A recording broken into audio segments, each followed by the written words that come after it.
I sat in the dark with the blinds drawn. Laptop screen dimmed, recorder light steady in the corner.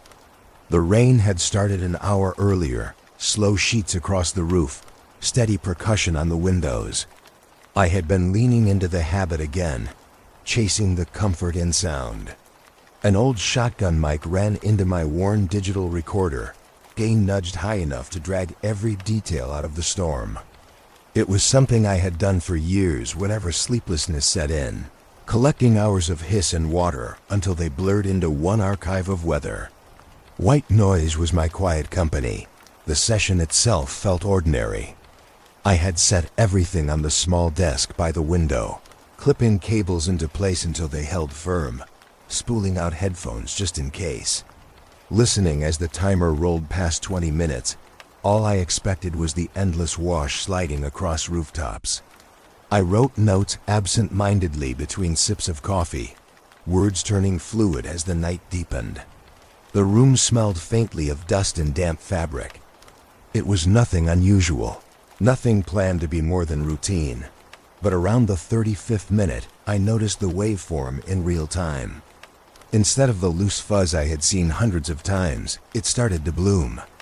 Sharp edges cut upward from the baseline, thin peaks in places where silence should live. They arrived quickly and then dissolved, leaving little gaps that felt wrong. It drew my eyes closer to the monitor. My hand froze above the cup. Instinct whispered I should stop and mark the spot, but another part of me wanted to see if it returned, to measure how it carried forward. I let the recording roll. For almost 4 straight minutes, those spikes pulsed in patterns. Not steady, but not random either. A cluster, then a pause, then another. I told myself it was interference from wiring in the building, bad grounding, something that could be checked later. But as I listened, my chest tightened with the certainty that it mattered. The peaks formed a rhythm. The computer fans hummed under it, steady, but could not hide the strange order. When I finally played it back in headphones, the tone beneath the rain felt unlike anything accidental. It was faint, riding just under the hiss. High-pitched, thin, almost metallic. The first repetition brushed past quickly, so slight it was easy to doubt. I closed my eyes, leaned closer to the hiss. It repeated. Then again. A signal folding itself into the storm, threading through something I had only intended to archive as background. I tapped the pause key and sat in the stillness of my room. Startled at how ordinary rain suddenly felt dangerous, I tried again. Volume turned slightly higher, equalizer flat. The tone returned right where I had marked it, carrying differently than natural rhythm.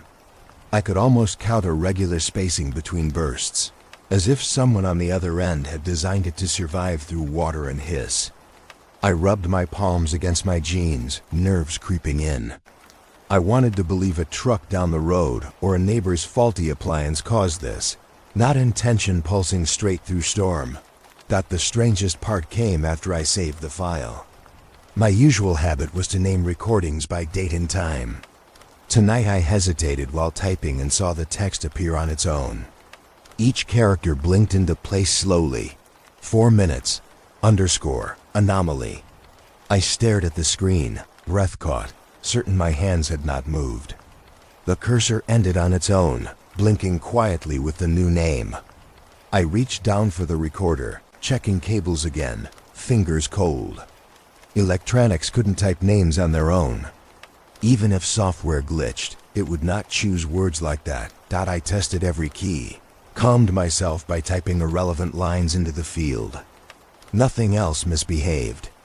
Only that file carried the quiet suggestion of another hand. I copied it twice and set the copies on separate drives. A practice born of paranoia, but now feeling necessary. My pulse was fast as I leaned back, listening once more. The rain helped and didn't help. It masked everything outside the walls, but carried tones that should not have been there. I thought about deleting it, wiping the copy, forgetting the moment. The idea quivered in my chest like a warning. That would be safest. Yet behind the fear lingered something heavier, curiosity. 4 minutes of pattern in the chaos of a storm. It felt like someone had slipped a whisper through sound meant only for me to catch. I stood near the window for a while, headphones still trailing down to my waist, hearing real water outside and remembering the thread beneath. The two textures folded together until I started to confuse them, double-checking the recorder was off. I couldn't shake the feeling the rain itself was carrying something more, something trying to bloom once observed. I opened the file again, paused at the starting mark, played it frame by frame. Each click forward revealed another thin rise, another needle of order. I tapped the desk in rhythm with it, feeling the unnatural beat work its way into my skin. A wrongness that built the longer I followed it. I shut my eyes and heard it anyway, printed now into memory. Midnight lingered. The room cooled, breath fogged faint on the glass. I thought of how countless nights passed with me, trying to soothe insomnia through sound, and how easily ordinary comfort had turned sharp. I leaned into the microphone still resting by the window, though it was powered down, and listened silently. It was only rain again, but I imagined faint tones riding in the distance, and could not shake the need to press record once more. The decision to share pressed in harder than I expected. Who would believe 4 minutes of noise hiding a pattern? Yet the urge felt wrong to ignore. Someone else might confirm what I feared or felt. The thought of exposing the file carried equal parts relief and threat. I wasn't ready yet. First, I needed to hear it again, to be sure what lived inside the rain was not accident. Tonight I would go back, frame by frame, repeating until certainty or madness. When I sat back down the next evening, the file loaded like it had been waiting. The rain still carried its ordinary hiss across headphones, but the hidden layer emerged again, softer now, serving not a melody but a code. A hum stretching, then easing. Higher, then dropping flat. The small gaps between each pulse were too clean, as though someone, somewhere, had carved silence with a steady hand. This wasn't the clutter of appliances or traffic bleed. It had intent, though impossible to name.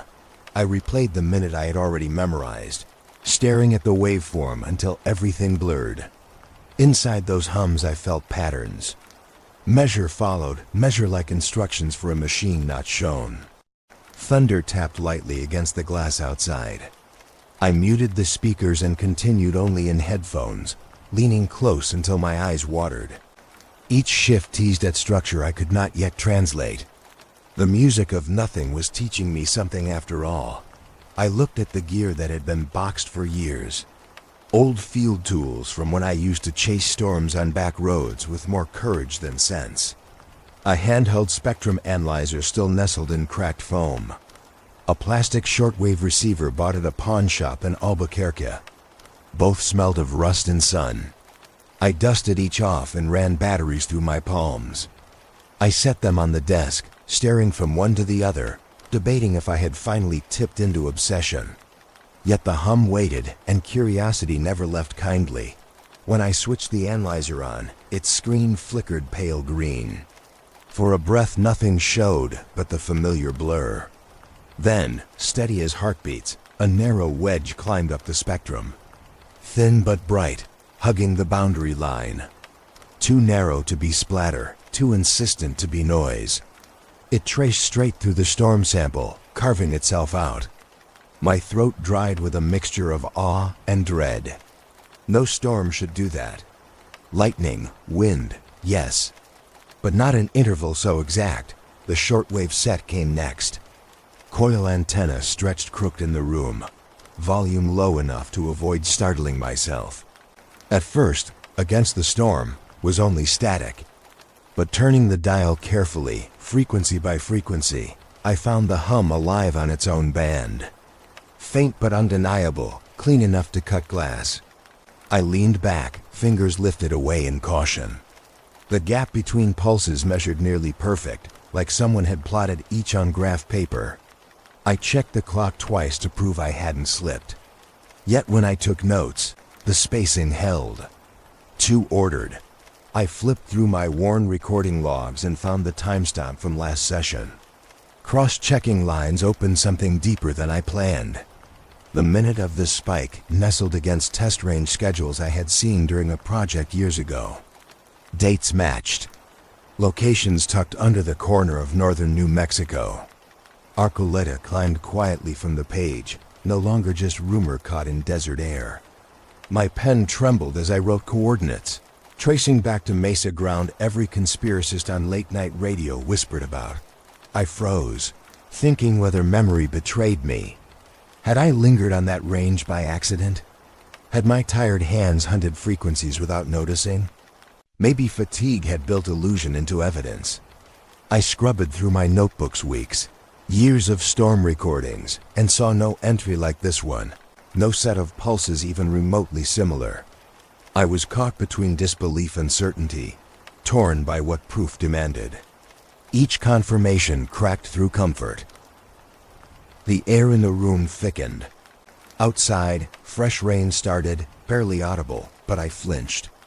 Could the hum bleed live tuning itself through weather without my consent? I tilted antenna toward the window. The analyzer needle jumped instantly, spiking higher. My scalp prickled with static, as if I stepped too close to a broken transformer. The signal clenched stronger when I watched, as though measuring days itself. I turned gear off fast, heart laboring hard, before I lost courage. For a minute the silence felt blessed, but even with electronics dead, my ears rang faint humming. I pressed palms tight against them, still hearing pulse after pulse behind skin. I knew memory was folding under it, yet I couldn't deny the thread. My little apartment now felt like a laboratory I should abandon. Though I didn't move, I exhaled finally and powered everything on again, slower. A scientist could not quit at first fright, I told myself. But fear clotted through even that thin rationalization. I opened browser tabs and pulled databases of natural spectrum events, global lightning monitors, solar watch records. Nothing matched. Nothing mirrored the wedge-intersecting storm like writing hidden in flaw. The longer I searched, the more the isolation weighed. Not one chart offered comfort. I was left standing against the screen, alone with an impossible hum. The recorder light glowed faint. I replayed the 4 minutes for the 6th time, hand clutch and pen like anchor. Again the hum laced the rain, unbroken. Again the gap-shaped pause with nasty precision. I tapped desk with fingertip to measure pace, and after half a minute realized I was drumming in rhythm like practice, as if trained by it.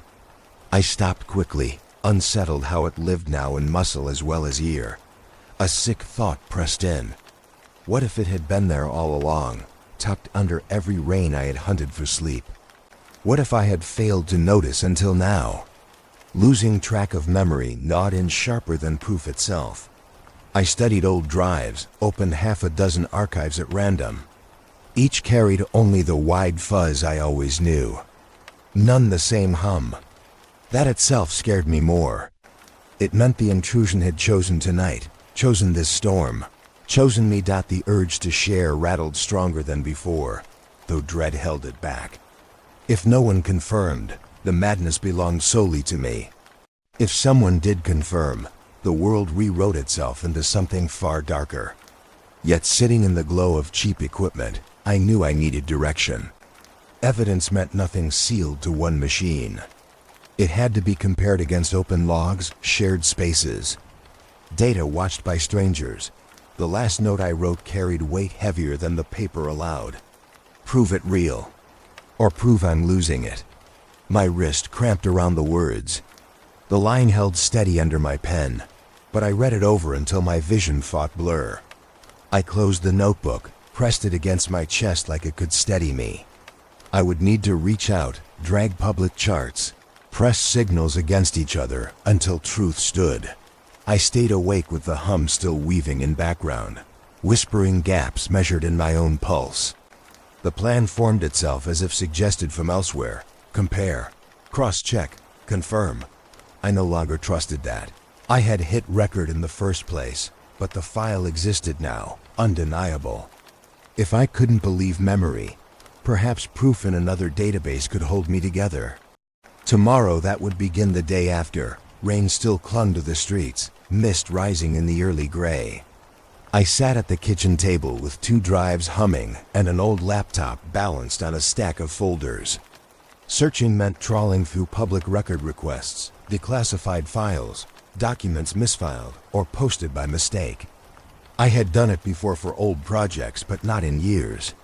The process was monotonous, endless screens of pages stamped thick with redactions. Line after line of inked bars cut across columns like endless tombstones.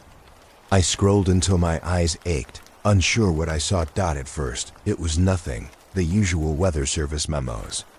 Studies on storm patterns, stray incident reports about downed towers, and static surges in shortwave sets.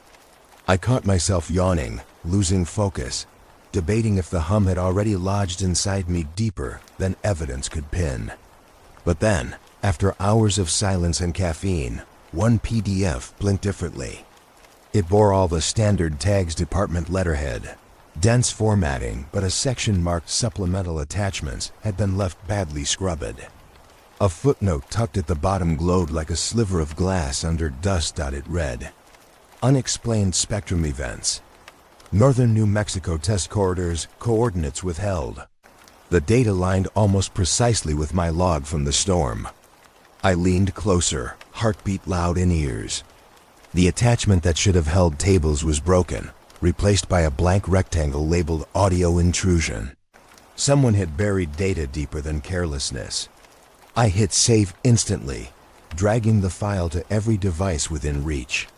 The PDF carried weight raw enough to sink me, though it revealed nothing directly. The holes mattered more than the lines. Still restless, I searched outward through cached blogs and long-abandoned message boards. Most were nonsense, loops of the same myths. Yet one blog, last updated in 2011, stunned me with phrases nearly identical to the footnote. The writer had claimed to pick up storm-locked hums near Arcoleta Mesa, identical pulses mapped into gaps. Their language mirrored discoveries I had barely described aloud. The blog ended abruptly after 3 entries. No farewell, just halt. It felt like staring into a half-erased reflection. The missing chart weighed heavier than the words. Whoever made that note had believed audio sound itself was intrusion. Not metaphor, literal, marked inside a government record. I replayed my file as I read the lines, hearing the thin hum slice against the rain again. It felt less like hidden signal, more like someone's steady knock. I closed my eyes against it and whispered aloud to steady nerves, as if reading journal to air might grant stability. That night my phone vibrated with a number I had almost forgotten. A contact from years earlier, a technician, someone who had once subcontracted at Los Alamos. We hadn't spoken in so long that the name flashing on screen startled. He had seen a query I left on a closed forum, one he still haunted quietly. His voice was dry, unsettled. He told me some engineers used to call them rain hum logs. Once or twice, spectrum analyzers picked signals riding storms, too structured for error. Each time supervisors told them to file under noise, not to question, not to interpret. The pattern was always the same: brief hums, faint pulses, appearing mostly near Arcoleta Mesa. I asked why the suppression. He hesitated, then sighed. Because once noticed, recordings bend. They change. You'll see. His phrase clung like wet cloth. He wouldn't clarify what bending meant, only muttered about corrupted storage, anomalies appearing inside clean systems. His tone was so flat it felt truer than embellishment. He spoke as though these things were less theory than hazard tape. When I asked why he'd reached out now, he said it was only because my wording matched old incident titles too closely. He didn't want to hear more details. He told me to quit while I still carried intact drives, while my ears still heard silence between storms. His warning sounded more like certainty than advice. The difference between listening and letting it inside is smaller than you think, he said, and then he ended the call abruptly. I sat long afterward, staring at devices on my desk. The laptop whined faint, fans kicking on. My hands itched to delete everything, but fear and determination pressed equal. If bending was possible, proof mattered before everything warped. I slid the PDF onto 2 drives, dragged the blog into offline copy, backed each 3 times as though redundancy might resist corruption. Even with multiple backups, I half expected the file names to change themselves as before. None did, but I checked again every few minutes.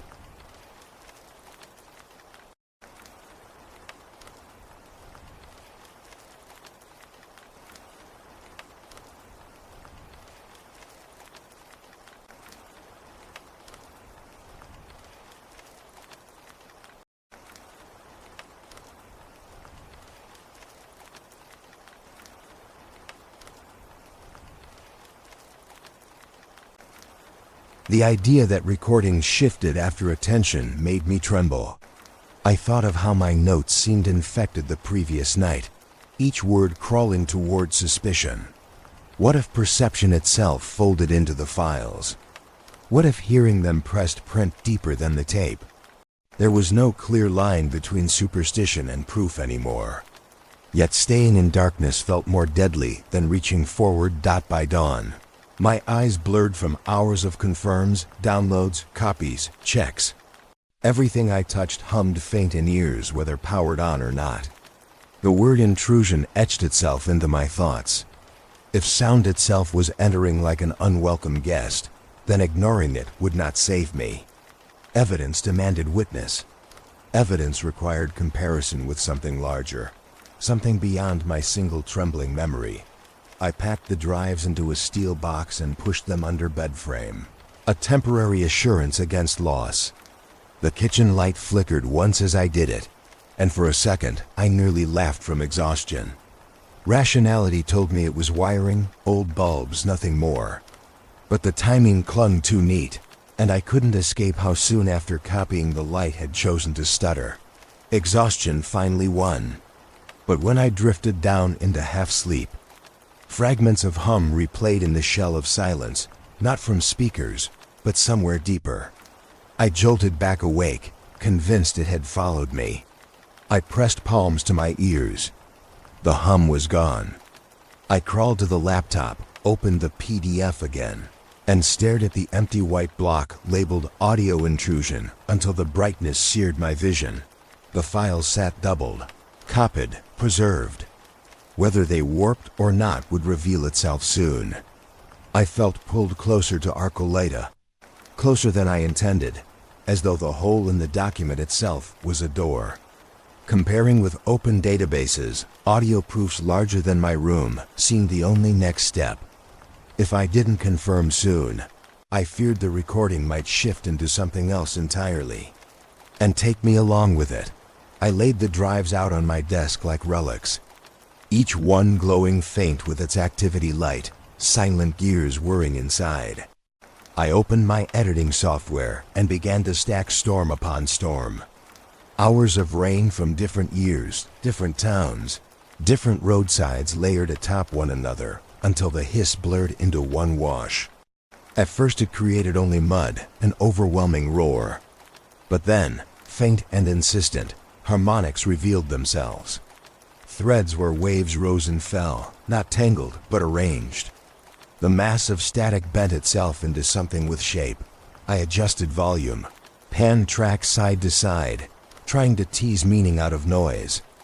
My hand cramped from constant looping. As layers grew thicker, I heard it. Stair-step notes ascending and descending in ordered sequence. Each pause landed just where an invisible composer had placed rest. I pressed undo, then redo again to make sure. It remained. It sounded like stairwells built from tone, climbing away from natural interval. Alone in the apartment at 3 in the morning, I shivered to my own breathing, tracing invisible steps through headphones. The longer I listened, the more it seemed like the sequence wasn't random at all. Each rise in tone demanded something follow, like one pulse was reaching for the next, hand over hand. Not a ladder of wood or stone, but a lateral sound. A design hidden inside the storm itself, urging forward in sequence, refusing silence. I pulled them apart again, separating storms, but the interval still lingered faint. I rubbed my eyes raw, thinking sleep deprivation had carved hallucinations into me. But the file remained unchanged, the sound repeating unfaltering each loop. I messaged the ally, not expecting an answer at that hour. To my surprise, his call came 10 minutes later. His voice cracked thin and guarded. I pressed the phone against speaker so he too could hear the layered hum. Silence held while he listened. Finally he muttered, "That's bleed through." From test corridors. Dulce. They called them corridors because sound waves painted tunnel lengths. Doors you can't see until you hear them.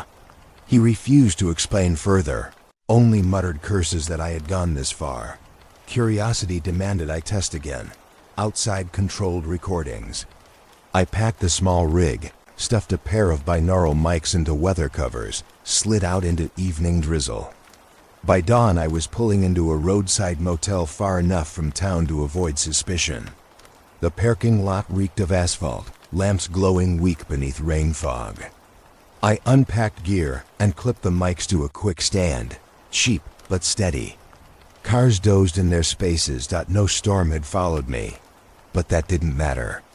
When I pointed the mics toward the open stretch beyond fence line, hums reawakened. Identical stair-step intervals, threading up and down against otherwise empty air. They lived here even without water to carry them. I sat in a folding chair beside the setup, chilled by night air, headphones pressing closer than skin. The pattern formed as steady as before. Nails bit into palms. The rational world cracked further. I phoned the ally again and told him. His breathing rasped loud on line. Finally he said, "You're hearing thresholds open. Not storms. It's underneath. You must stop. Once the steps arrive, you can't pretend not to know." His tone carried resignation more than anger, as if I'd joined him in shadow he long feared. The word thresholds refused to let go. I felt myself lean forward unconsciously, as though the sequence might present an opening stone by stone if I just kept following. At 2 a.m., I hauled equipment back inside. Drenched though, no rain fell. My shirt smelled of iron and damp. I saved files into a new folder labeled without thinking, Doors. The lettering unsettled me, typed faster than I meant. My body sagged with exhaustion. My mind screamed for more. I tried to close the laptop, but opened a fresh loop instead. When the tones climbed one step too high, I slammed lid closed, almost breaking hinge. The hum persisted beneath the silence. Sleep finally took me. Body collapsed on this thin motel mattress. But sleep only replaced one hum with another. Dream unfolded in endless hallway, each footstep timed to stair-step interval. Concrete stretched cold beneath bare feet, slick with condensation. I counted steps aloud, but numbers dissolved into static. Doors lined the hallway, closed concrete slabs lit faint by unseen above. Each knock from inside landed perfectly in time with tones still echoing behind eyelids. I awoke sweat-soaked, sheets twisted tight like bindings. My pulse mimicked interval. I shook wrists to break rhythm. The mics lay shut in their case, yet something in the room still rang faint, as though concrete walls had followed me here. I moved from bed to window and pressed forehead to glass, needing distance from my own space. Outside, the parking lot lights flickered once, then stilled. Through muffled dawn I replayed dream fragments, concrete doors echoing footsteps that weren't mine. Something pacing equal behind sealed walls. The stair-step tone no longer felt suggestion but blueprint. It drew me further even as fear tried to stall. I paced the room with notebook filled in jagged scrawl, unsure which words were mine and which had been whispered in rhythm by tone. The allies' words haunted. Bleed through corridors. Signals as doors. In dreams they weren't metaphor, but directions waiting to be followed. I could almost taste the damp stone and rust. Each breath now seemed measured in intervals, each pause shaped like step. It grew harder to treat them as hallucination.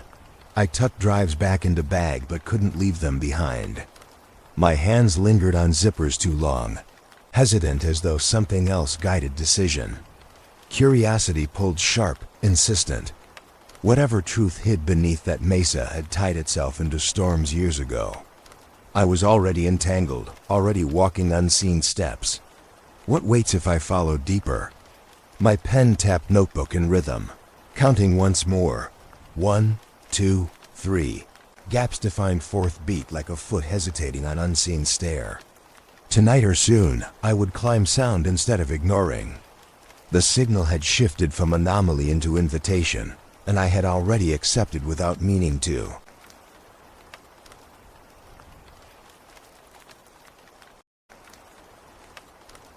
I hadn't thought of my sibling in years, not in any deep way. Their absence had settled like dust over my family a long time ago. A silence spoken of only at holidays with awkward toasts and sidestepped glances. But now, after nights of tones carving themselves into my skull, a memory broke through with sharpness that startled me. It was of a battered spiral notebook they used to carry everywhere, filled with sketches, maps, scraps of overheard rumors. I was younger then, too young to understand why they obsessed over bases and highways. I had only seen it as eccentric curiosity. That night the notebook came back to me, not as recollection, but as something physical. I dug through old boxes stored in my closet until my hands hit a cardboard trunk, marked faint with my sibling's handwriting. Inside were odds and ends, postcards never sent, receipts from gas stations near Arizona borders, and the journal. I lifted it out with trembling hands. The paper smelled of age and mildew, as if it had absorbed every lonely mile they ever drove. Pages crumpled as I turned them. Ink faded to sepia, but words unmistakable. They wrote of nights parked at truck stops along Four Corners highways, hearing tones under engine rumble and AM chatter. They described rain that carried more than water, storms that twitched with steady pulses, as if someone whispered instructions only storms could hold. My chest locked tight as I read lines that mirrored my own recent notes almost word for word. Across decades, across memory, the same hum haunted us both. The journal had been the last thing returned when the search for them ended in paperwork. Authorities called it a disappearance, a runaway obsession with conspiracy. But I saw now it was not just stories that drove them. The tomes were inheritance, handed forward in rain like a debt unpaid. My own recordings sat open on the desk, spectral lines matching lines written in that battered book years before. It was as if whatever lived beneath Dulce had reached one sibling and then waited patiently for another. At the bottom of the trunk I found something else, half buried beneath maps. An unlabeled cassette tape, stuffed into plastic case like forgotten evidence. I hesitated before pushing it into the digitizer I still kept for archiving. The spools turned with faint squeal, static hissing into speakers. For long minutes it was only road noise, truck engines droning, tires singing on highway. Then, at minute 17 I froze. Beneath mechanical wash slipped the exact intrusions I had charted days earlier, thin stair-step tones, spaced like shallow breaths. My hands shook and almost stopped the transfer, but I forced myself to let the tape finish. Hearing that signal buried in my sibling's recording shattered the last wall of doubt. This wasn't a new phenomenon. It stretched decades back, patient and precise, threaded through the same places, haunting the same bloodline. Curiosity curdled into something heavier, some smoky blend of grief and duty. I thought again of their empty seat at family tables, of how we had all avoided mentioning their name after years of searching fell dead. I had thought chasing a sound was madness before, but now it sang like directive. Fear grew teeth around the certainty. If the tones followed them into disappearance, what would it mean for me to listen deeper? Yet turning away felt impossible. To ignore it now would be betraying more than myself. Their voice, trapped in journal and tape, asked to be completed, to be continued. It echoed inside me like inheritance I had never wished for. Replayed minute 17 in loop until I memorized each rise and fall. Even through static, it built that same uncanny staircase. My reflection shuddered in laptop screen as the pattern drilled into me. My sibling must have been terrified when they captured it, yet determined enough to archive proof. Determination settled into my spine too, though fear rattled hollow bones. This was not chance, not interference, not stray radio. Something intentional pulsed below our deserts, stamping generations with its quiet brand. I sat long into the night, dividing digital copies across drives, preserving journal entries with high-res scans, everything careful and redundant. It felt like performing ritual, less about saving data, more about sharpening resolve. Each confirmation doubled the weight of decision until I could no longer sit still. The tones demanded pursuit in flesh, not files. They had led my sibling to the mesas, and now they led me through the window clouds gathered. Faint smell of rain blooming in air, though forecast had promised dry hours. I opened the notebook once more, tracing map lines they had drawn by hand. Truck stops dotted with small notes. Listen here, static louder there, check mile marker. My fingertip traced toward the cluster nearest Dulce, New Mexico. My throat burned with resolve. For the first time since this began, I spoke the word aloud to the empty room, Dulce. It fell heavy in the air, as if acoustics themselves recoiled. The name tasted metallic, carried weight too pronounced for coincidence. No matter the risk of chasing, no matter the scars carved into family history, my path ended in that mesa. The ally had warned that recordings changed once noticed, that perception bent them. He had urged stillness, retreat, silence. But my sibling had followed sound anyway, and their last gift had been proof pressed into magnetic tape. If I buried it now, the same silence that swallowed them would swallow me. Something out there had waited long enough. My turn would be no quieter. I rose from the chair, legs heavy, ears still buzzing faint. I packed bag with recorders, spectrum analyzer, drives of data, clothes without care. Motel receipts and highway coins would fill the rest soon enough. I could not sleep knowing the tones bled under storms even now. Humming out of reach to anyone who did not align frequencies, I looked back once at the trunk still open on floor. Journal pages spread like wings. A strange calm overtook me. Perhaps inheritance was not curse, but compass. Perhaps this was less about discovery than completion. A path meant to be finished by whoever dared hold sound long enough. Still, dread threaded sharp under every breath. Tonight the decision settled permanent. My destination was set. The signal pulsed in body, in memory, in blood. Next stop, the ridge that loomed above Dulce. Whatever waited beneath. I was already walking toward it, step by step. Tones guiding like echoes of boots on concrete doors I had never yet touched. The drive south unwound with endless desert. 2-lane stretches where heat shimmered on asphalt and radio hissed between emptiness.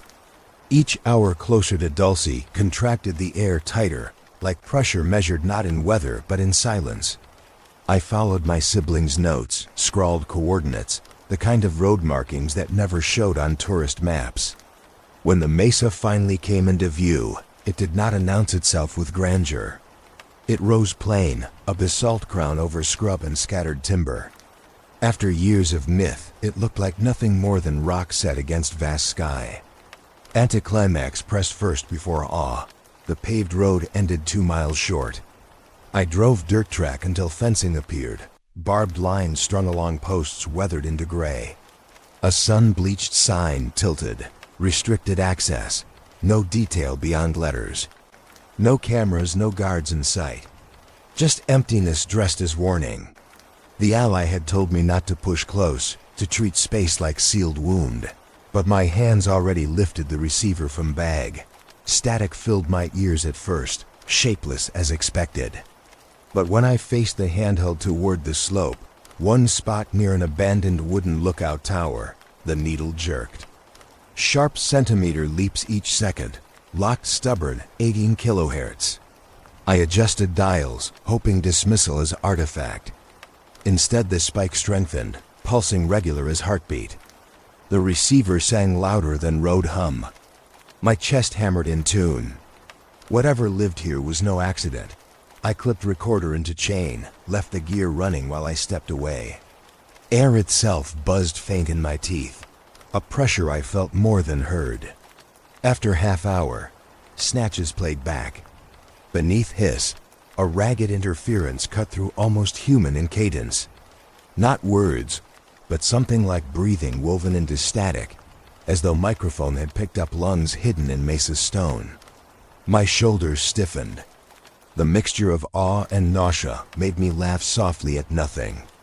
I kept recording anyway. At dusk, I retreated into town, nerves needing distance. I stopped at small diner with flickering neon, nothing but hard stools and coffee thick as mud. When I asked tentative questions, locals only smirked, eyes narrowing at their cups. One man near corner grunted. The hum. The way he clipped syllables suggested old irritation, not surprise. He refused further comment. I read fatigue in their faces, like people long used to ignoring. The ally rang later, voice thin and urgent when I told him what I'd found at the lookout. His warning pressed hard. Don't camp near ridge. Don't give tones night to seep deeper. They build thresholds in you, he snapped. They take form if you sleep too close. But words felt too late. I had already set decision like stone. Distance could not cool this path. The inheritance was pushing me forward. I drove back up under lingering dusk. The sky rolled heavy, forecast saying storm might break before morning. I chose a flat stretch of earth just within earshot of the receiver's peaks. Tent unrolled in measured ritual, stakes pressed deeper than necessary. Lines knotted by hands trembling more from anticipation than wind. Each blow into soil felt like act of grounding myself against unknown below. When the tent stood, I turned off lantern and sat inside silence. Wind hissed through dry sage, occasional coyote bark cutting horizon. And under all that, faintest tone. Even without receiver, my ears caught suggestion of hum spilling up slope, weaving with wind. The sound never faded entirely. Tablets, drives, equipment stacked beside me like fragile guardians. Night pressed harder. Clouds gathered into bruise above, waiting for rain. I lay still, heart quickening each time hum pinched louder, as if pressing through fabric into ribs. Memory of siblings' journal returned with weight. Rain carrying instructions, storm writing echoes. I whispered aloud the date into recorder. I anchor against being swallowed. The earth itself seemed restless.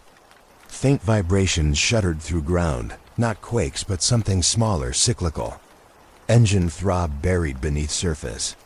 My palms spread flat, feeling them climb through soil into skin. Closing eyes, I imagined corridors tunneling through stone, steel beams humming with energy my ears should not touch. The idea that I was camping above machinery hidden from every map tunneled sickness into gut. Yet still, awe anchored me. An owl screeched overhead before silence reclaimed. The first drops of rain hissed against nylon while my receiver clicked alive again, needle driven higher. 18 kilohertz shrieked near redline. I sat upright, headphones pressed hard. Beneath hiss breathed intervals more urgent, like someone panting just outside tent, in sync with storm. For a moment I nearly tore gear apart. Instead I pressed record, timestamp marked, hand shaking. Lying back I closed eyes but sleep did not come gently. Dreams uncoiled fast. Corridors stretched long, endless doors sealing walls. Each tone became footsteps in echo chamber, boots pacing just out of reach. Concrete pressed wet under toes, air brined with metal and rain. I turned corners that didn't exist. always following breathing, not mine. The rhythm of it drilled into marrow, suggesting something alive waited behind sealed slabs. I woke with knife of dread in chest. Tent walls glowing faint under storm lightning. Receiver howled in static, needle pinned far past threshold. Equipment shivered under it, like electronics too close to heavy magnet. My fingers tightened on sleeping bag, though no figure stood inside. The hum now pulsed so steady, it felt part of body's system. Through fabric I thought I heard shifting earth. Not quake, not wind. Soil grinding as though hollow beneath collapsed slightly, then settled. I held still, lungs shallow. If tunnels lay under mesa, perhaps structures still lived, still listened, still waiting for storm to help them breathe. The thought merged grief and terror. My sibling could have spent last night exactly here, carried into hum without return. Lightning cracked again, illuminating ridge and fleeting silhouette. The sense of patient machinery below grounded itself, undeniable. Whatever waited didn't need to appear outright, it only needed listener. I had willingly offered ears. I zipped the bag higher, whispering my sibling's name once, swallowing fear. Resolve stiffened beneath. Tomorrow would mean getting closer, stepping further toward hum. But tonight, I stayed just within earshot of something stirring beneath surface. With rain pounding above like ceremonial drum. Demanding witness out past midnight, the storm let itself loose like a thing unchained. Rain hammered the tent until nylon sagged beneath weight, drumming constant. Wind clawed at the ridgeline. I pulled headphones closer, watching meters shake in red as the mic sucked in more than weather. Beneath thunder, beneath sheets of water, a rising drone bent upward. Low at first, then swelling, woven tight into storm so carefully it seemed like design. I leaned forward until bone ached, every nerve waiting. For minutes it stretched long and unbroken, then it fell silent. My breath stilled with it. A minute later, the cycle began again, a slow ascend, a drop, each identical. By the third round my stomach sank with recognition. The interval clocked at exactly 120 seconds. Too precise for storm. It was pattern, deliberate as signature. A watermark scratched inside rain, repeating until noticed. The recorder strained, its indicator dimmer than usual. I swapped batteries, only to find fresh pair bleeding out in half the time measured before. Clocks proved worse. My wristwatch slipped 3 minutes forward, though I had not reset. The recorder's digital counter drifted the same stretch. I stared at both, willing them back into sync, but numbers refused. Time itself seemed bent to rhythm of drone. I documented instinctively, hands scrawling in notebook, though words blurred with haste. Each cycle repeated steady, steady, like beacon searching. It curved my perception into its loop, until minutes felt rubbed flat. Thunder no longer roared random. It accented the drone, like storm itself served conductor. Fear pressed deep against ribs, but obsession caught harder. I could not pull away from listening.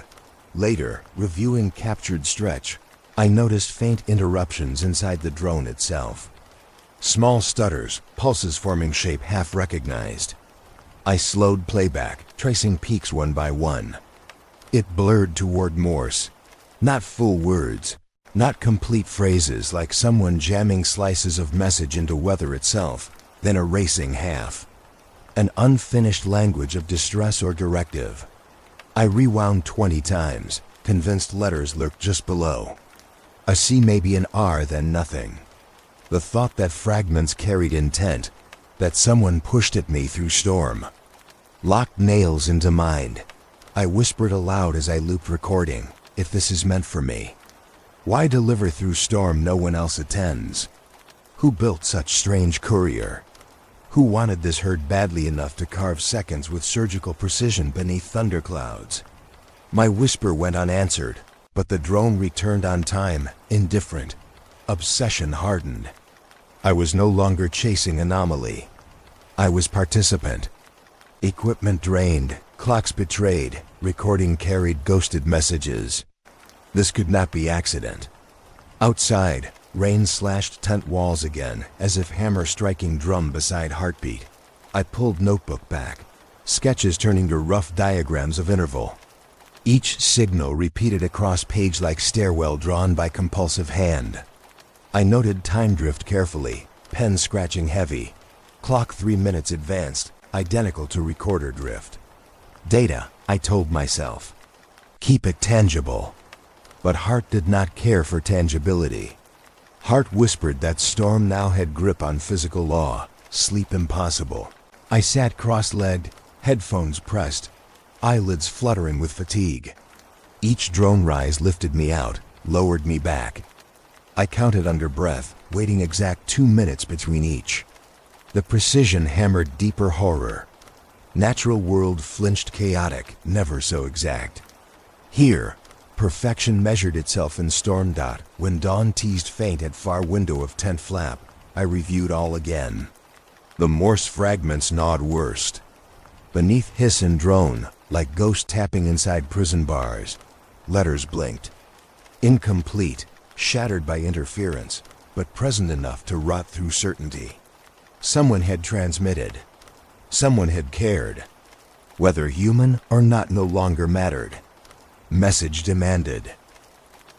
I stepped outside tent into soaked earth, shoes sinking soft.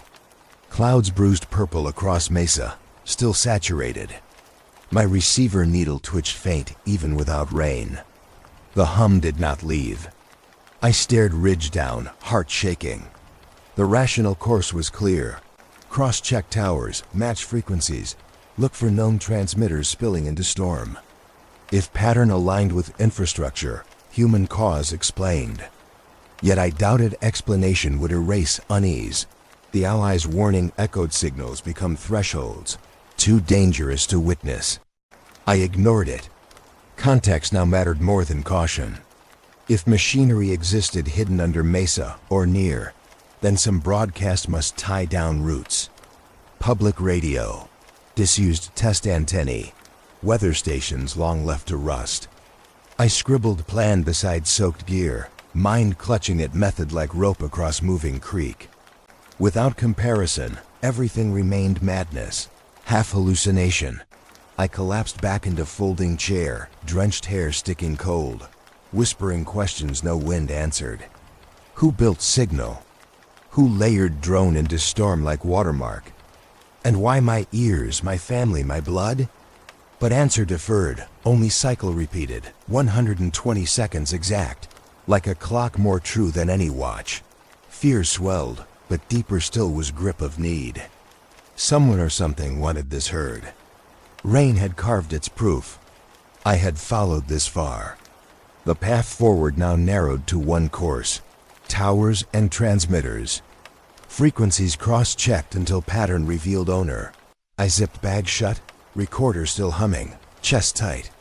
Next steps already pulled into march before mind agreed.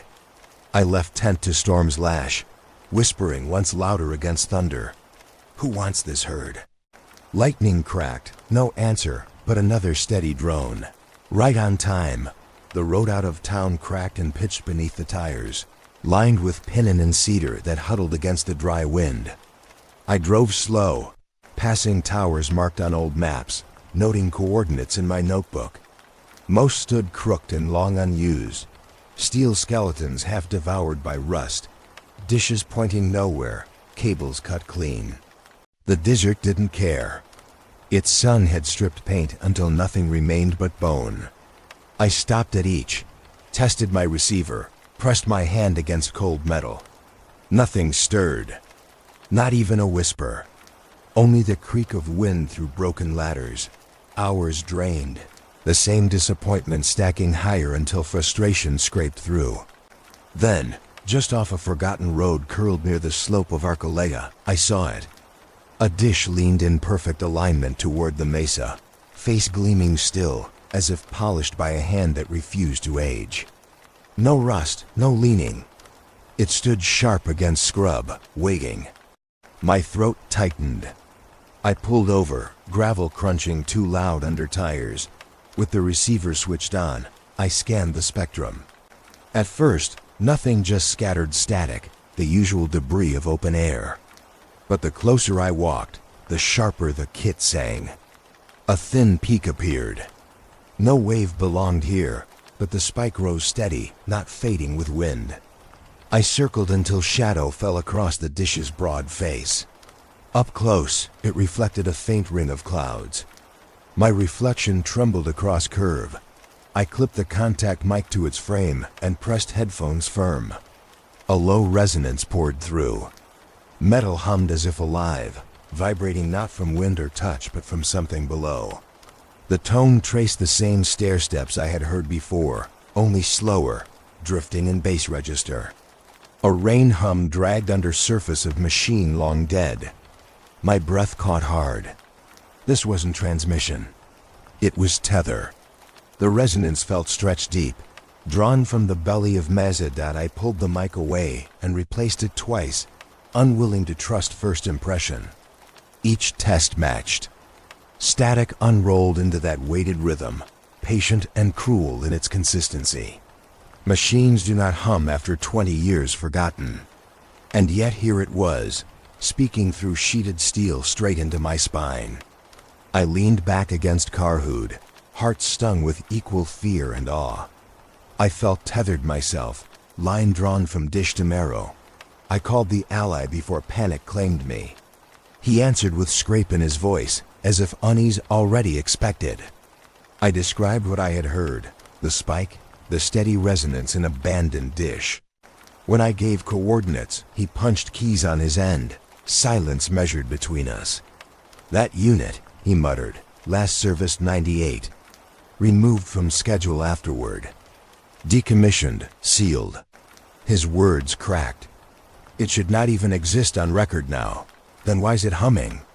I whispered, though no answer arrived. His breath rasped loud in speaker before he said, "Because it's bound, repurposed. Line doesn't point skyward. It digs to the slope. You're not hearing signal sent out. You're pulling from underneath." His tone fell heavier with each word, as though naming it allowed it to rise closer.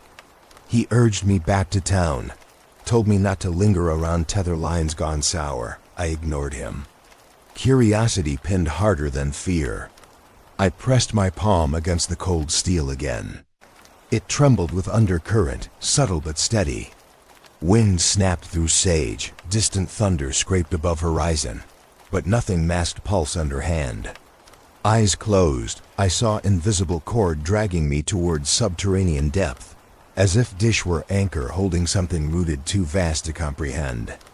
The thought fled quick, replaced by need for more proof. I visited locals again, asking clearer questions this time. Most laughed me off, smirks tight and tired.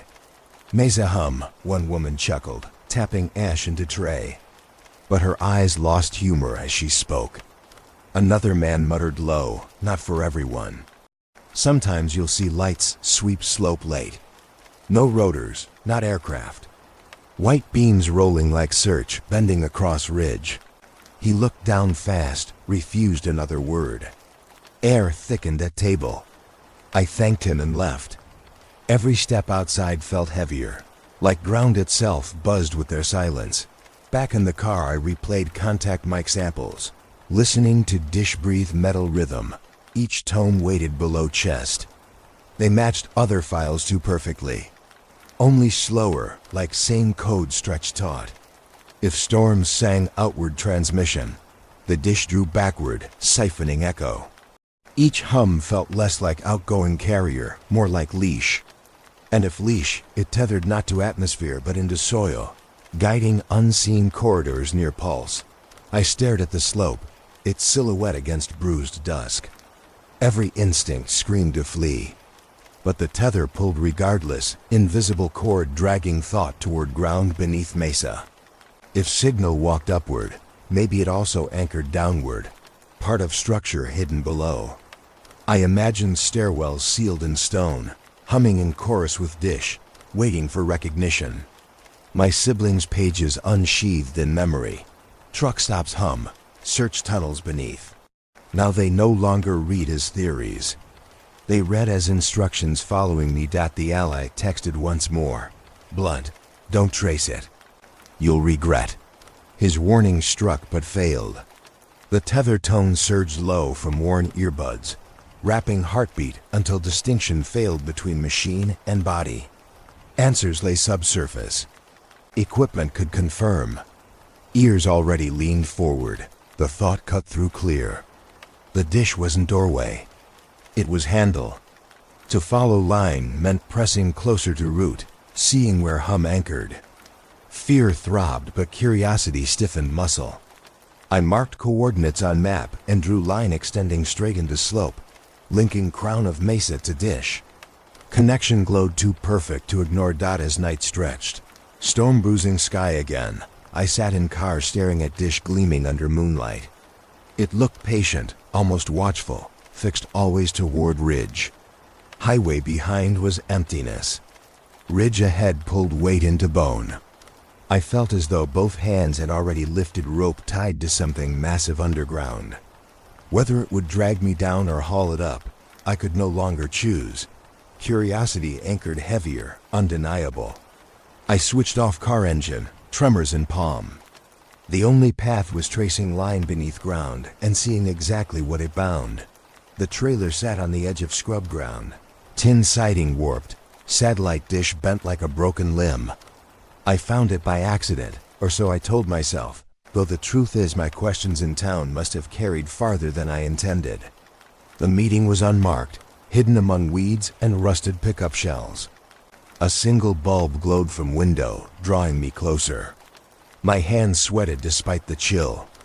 I had heard whispers of gatherings like this, circles where tape-traded hands and myth hardened into gospel. Inside smelled of mildew and fried grease.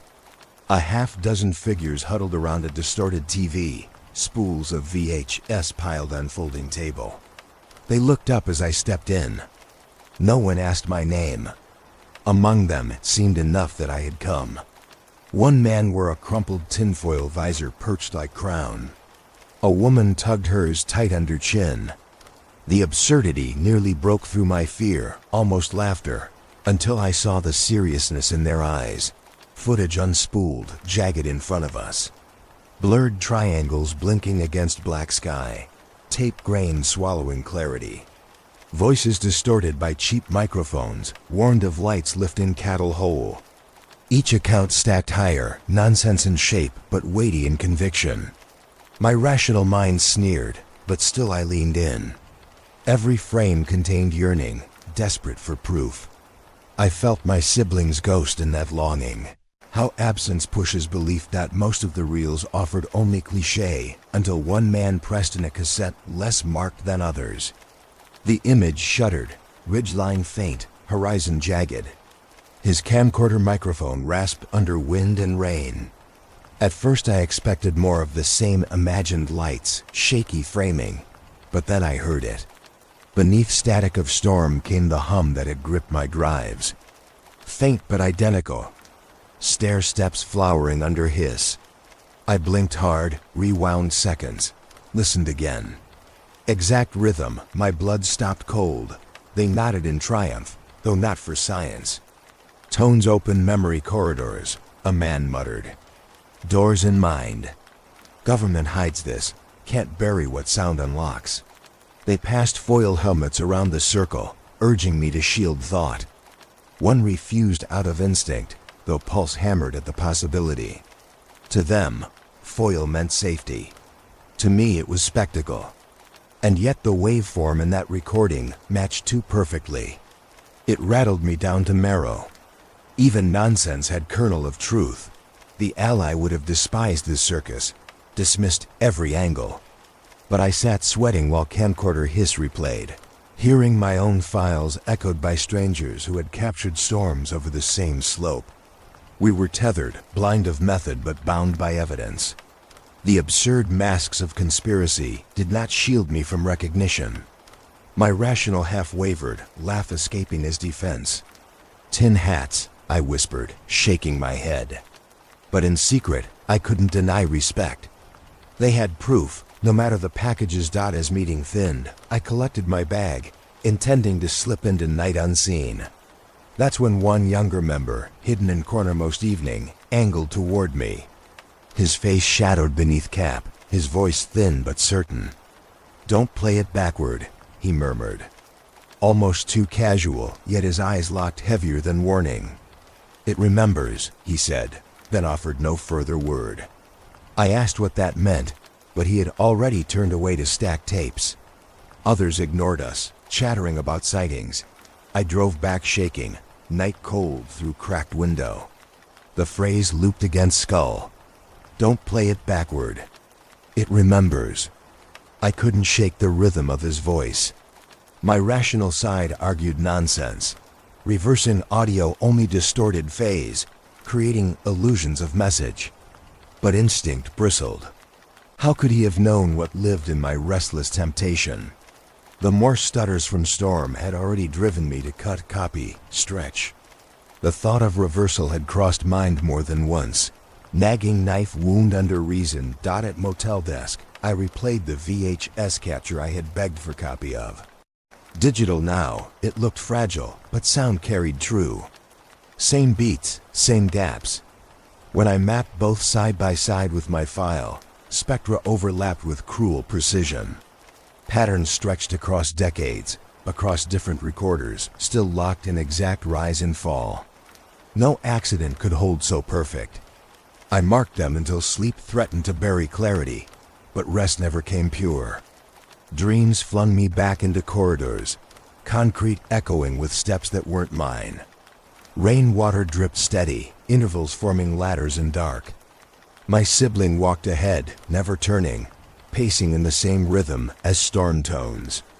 I followed desperately, but each door slammed before approach.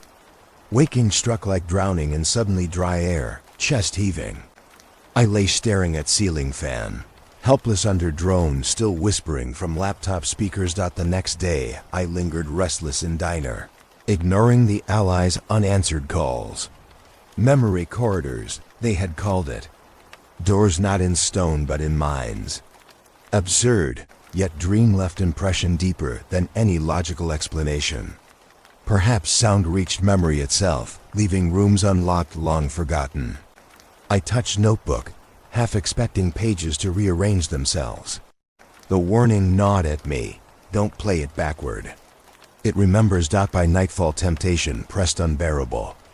I sat in room dim, headphones ready, cursor hovering over reversal function. Rationality hissed caution, reversal only cheap trick, illusions pulled by desperation. But the warning carried in that stranger's eyes, the certainty that backward playback turned sound into mirror. I leaned closer to keyboard, sweat beading across brow. If Storm encoded message forward, what might echo rise once wound in reverse? What weights behind the door sound had built? Every instinct split down middle. Fear argued silence, curiosity demanded witness. I tapped finger against desk in rhythm of stair steps, heart building in counterpoint. Tomorrow could wait. Tonight temptation loomed permanent, waiting with weight of inheritance. The phrase looped louder now, like someone whispered inside skull, "Don't play it backward." The trailer looked like it should have collapsed years ago. Parked half hidden near a dry arroyo outside Dulce, faded paint peeled in sheets. Windows stuffed with cardboard, a single string of Christmas bulbs sagging dead across the porch rail. I stopped my car well back in the scrub and walked on foot, wind tugging at my jacket. The night was colder than it should have been, air sharp with sage and dust. I wondered if I had finally gone too far. What business did I have in a meeting like this, where stories bent reality into circus? Yet curiosity pushed me onward. Inside, the air was a stew of mildew, cigarette smoke, and something fried too long ago. About 8 people sat close on mismatched chairs. No one asked who I was. A nod passed like password. The TV at the front glowed, feeding from VCR stacked on crates. VHS tapes littered the room, their plastic spines cracked. Labels smudged or scrawled in marker, citing Evidence. Archive. I spotted aluminum foil folded into odd helmets tossed across the table, as casual as jackets in a closet. One man already wore his, crinkled crown catching light. The screen spat images one after another, blurred triangles over tree lines. Dots of light jerking against black sky. Voices warped by cheap microphones claiming conquest, abduction, secret lights. I sat stiff, forcing patience. Rationality told me this was delusion-made ritual. People layer in desperation into evidence. But beneath cynicism I felt tug of recognition, a flavor of yearning I had carried myself. Every speaker insisted, pleaded, cursed the silence of officialdom. Their conviction lived where proof failed. Most of the tapes could be dismissed. But then a man in leather jacket slid forward one unmarked cassette. He pressed it in, adjusted tracking as screen ghosted jagged black and white of Mesa Ridge. At first just storm clouds and rain spattering lens. I leaned closer out of reflex. Then it hit under hiss of camcorder mic emerged the hum. Faint but identical to my recordings. The stair-step tone lodged in storm like a parasite. My scalp prickled hard. The room buzzed as others nodded knowingly, proud to finally show outsider proof. I couldn't pull away. I asked them to rewind. They obliged. The pattern held, every interval as exact as my own data. Across years, through crude consumer tape, the same signal persisted. Less artifact than contagion. My hands shook where I gripped knees. They called it the corridor key, muttering phrases about the tones opening memory doors inside skull. You feel it, don't you? One woman demanded, shoving a foil helmet toward me. I half laughed, deflecting with raised palms, but their seriousness killed humor quick. They were convinced aluminum kept corridors shut. Despite disbelief, I couldn't escape unease. Spectrum traces I plotted in mind matched too perfectly. I whispered to myself that even fools stumble on fragments of truth. Even lies break to expose something sharp beneath. I stared at the foil hats and wanted to laugh again, but the chuckle caught dry in throat. The tape had proved too much. I lingered after meeting thinned, collecting a copy of that segment on battered tape. As I turned to leave, a boy no older than 20 slid close. He had stayed silent all evening in a shadowed corner, baseball cap pulled low. He didn't look at me fully when he spoke.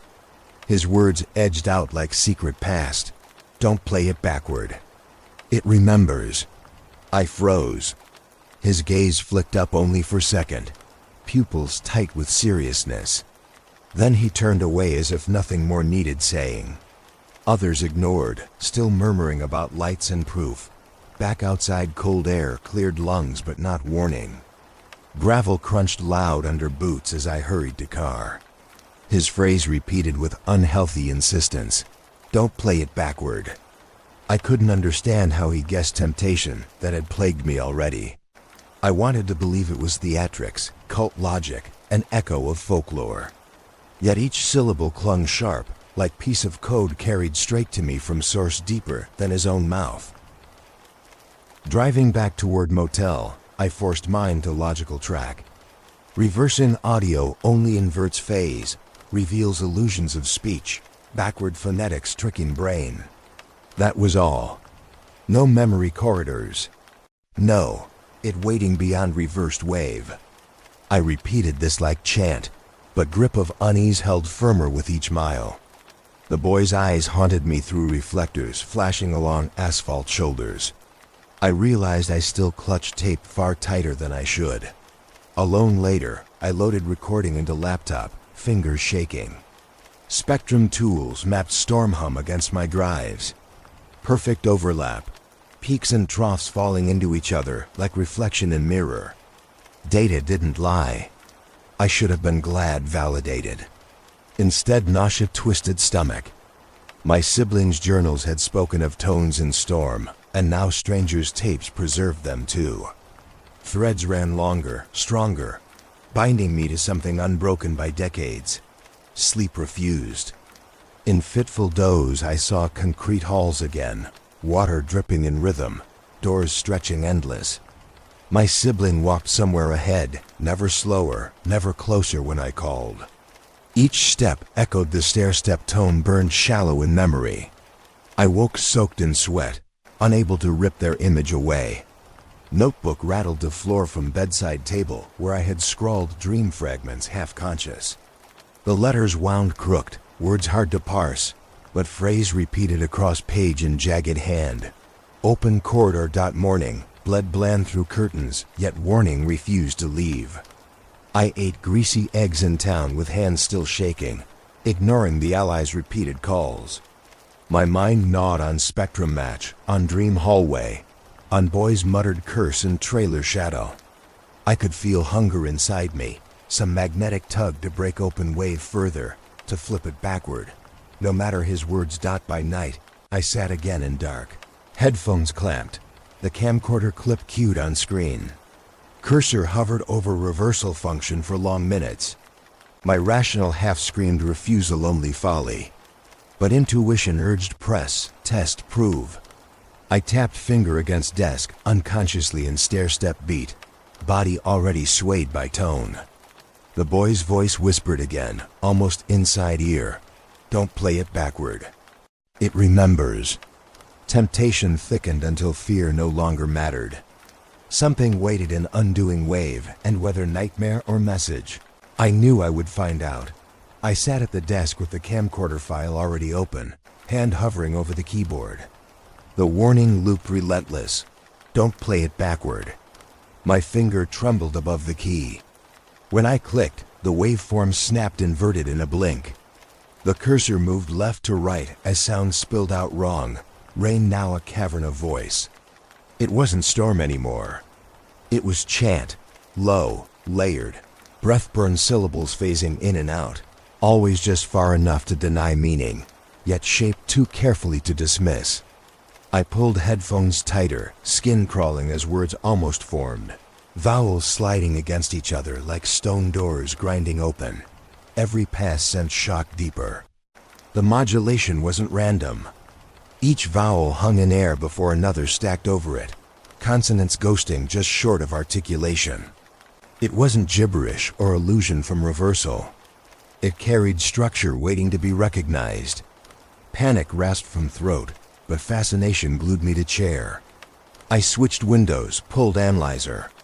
Peaks surfaced not in noise but arranged in geometric ladders. Vowel clusters lit up like written script. I called the ally. My voice cracked, urgency unhidden. I pressed phone against mic and let him hear. Long silence. Then his answer cut steel sharp. That's phonetic bleed. Not coincidence. It's mirroring vowels that exist in actual language sets. You caught fragments of human speech, but fractured, bent back. That's construction. His breath rasped heavy after. You understand what that means? I didn't answer. Truth already pressed heavy. If language existed inside that reversal, then storm was never reception. It was someone's transmission. The recorder flicked strange in corner, light glowing, though I never switched it back on. At first I thought I'd bumped it, but then reels turned slowly, tape unspooling without touch. I yanked plug, pulled battery, yet still wheels spun. Ribbon paling as chant poured grainy through dead speaker, embedded in shell. My scalp tingled with raw panic. Devices should die when starved, but it moved steady, timed perfectly with cadence of voice from laptop. A chain reaction had begun the moment reversal unlocked. I grabbed backup unit, running binaural rig, desperate to test if sound only lived in electronic hallucination. Mics set on stand, headphones poised. When I replayed reversed chant aloud through laptop speakers, binaural track caught it all. Yet when playback finished and I stripped headphones from ears, the chant hadn't stopped. It still reverberated in dead room, clinging to walls, looping itself even when air should have stilled. The pattern held as if fabric of space had absorbed rhythm. My knees weakened. It was undeniable. Fear pooled icy behind ribs, congealing into something heavier than dread. Whatever this was, It no longer needed machines. It had crossed threshold from code contained to projection, voice spilling into matter itself. I looked around room with suspicion, half expecting shadow cast by syllables. Curtains shivered with wind, but I knew chant shook them too. The Allies' words clung. Once noticed, recordings change. Now it wasn't recording at all. It was alive. I killed every device, cords torn loose. Silence returned in crackling fragments, but inside Skull, the chant still repeated, vowels echoing like phantom tongue. I pressed nails into palms until pain dragged me back into body. Heart slammed fitful rhythm against ribs in counterpoint to syllables still clawing. How loud must volume reach before neighbor banged wall? Yet no other ear seemed struck. Only mine tuned dot by dawn. I shoved everything into bags, shaking. The motel walls swam with echoes I could not shut down. Coffee on tongue tasted of rust. My reflection sagged hollow in streaked bathroom mirror, pupils wide like animal cornered. I told myself departure would break spell. If not contained, then at least outrun. I lifted gear, leaving room with half-mind racing. Lights above hallway flickered in steady rhythm. At first I blamed worn wiring, morning surge. But the timing paralleled chant, each flicker spaced exact as vowels stacked in tape. My breathing fractured, fury against helplessness. I looked up into buzzing bulbs, feeling watched. Hands strained on bag straps as I moved toward door. Each step ground out a whispered prayer to cease. But inevitability pressed heavier. In corridor silence thickened, air electric over skin. As I reached final door, a knock struck. Not frantic, not repeated. One clean knock. Hard enough to resonate frame, timed in identical rhythm as chant's interval. I froze, heart hammering. My throat refused sound. The knob trembled under hand, but I could not turn, could not lean. Breath sank shallow. Then no follow-up. No shuffle, no footsteps. Just silence. I stood minutes that felt like years, waiting for second blow. It never came. The chant still rolled inside head, but air outside hung thick and still. That's when the truest fear arrived. It had followed beyond storm, beyond wave, beyond speaker. It had come close enough to knock dot. I didn't dare open the door. After the single knock, silence pressed harder than noise. I waited in stillness, ears straining past the pulse of blood in my head. For minutes, nothing. Then gravel shifted outside, faint crunches back and forth, like someone pacing slow circles round the motel walkway. My skin prickled with animal awareness. I knew it wasn't stray weather or pipes settling. Each step paused deliberate, measured, as though counting off beats against the chant. Buried still in my chest. The recorder sat glowing on desk, though I had left it off hours before. Its meter spiking faint with every movement outside. A whisper of static lived in its guts, short, sharp bursts that aligned too perfectly with the footsteps. I tried not to breathe as I watched needle twitch. Whatever walked beyond door was broadcasting itself directly into machine. That thin certainty rippled nausea through me. At some point I forced myself forward, hand trembling as I flicked on lamp. Pale light spilled across notebook and drives. I pressed record again, not through intention but instinct, like raising a shield. I whispered timestamp, voice shaking. Outside, footsteps slowed, then thundered once more above threshold of my hearing. The recorder ticked louder in return. Bursts aligned to steps with cruelty of precision. By 2 a.m. rain lashed windows once more, drumming out rhythm that merged with pacing outside. I listened, tormented by confusion. Fear demanded one story.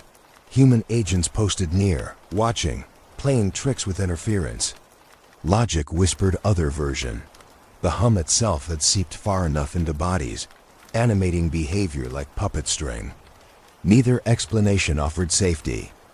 Both drove deeper terror.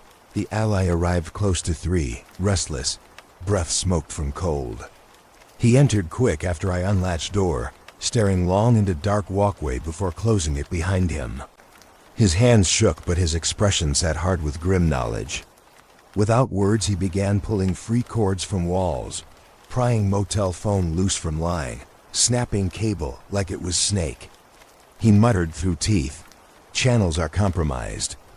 Anything connected bleeds now. Recordings change because they ride signals back in.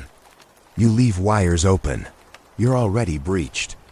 I tried explaining pacing, recorder bursts, knocks. He hushed me with sharp gesture, ears flattened toward wall. We listened. For first time, silence swelled. Whoever, whatever, had walked my perimeter had melted away at his arrival, or sated itself.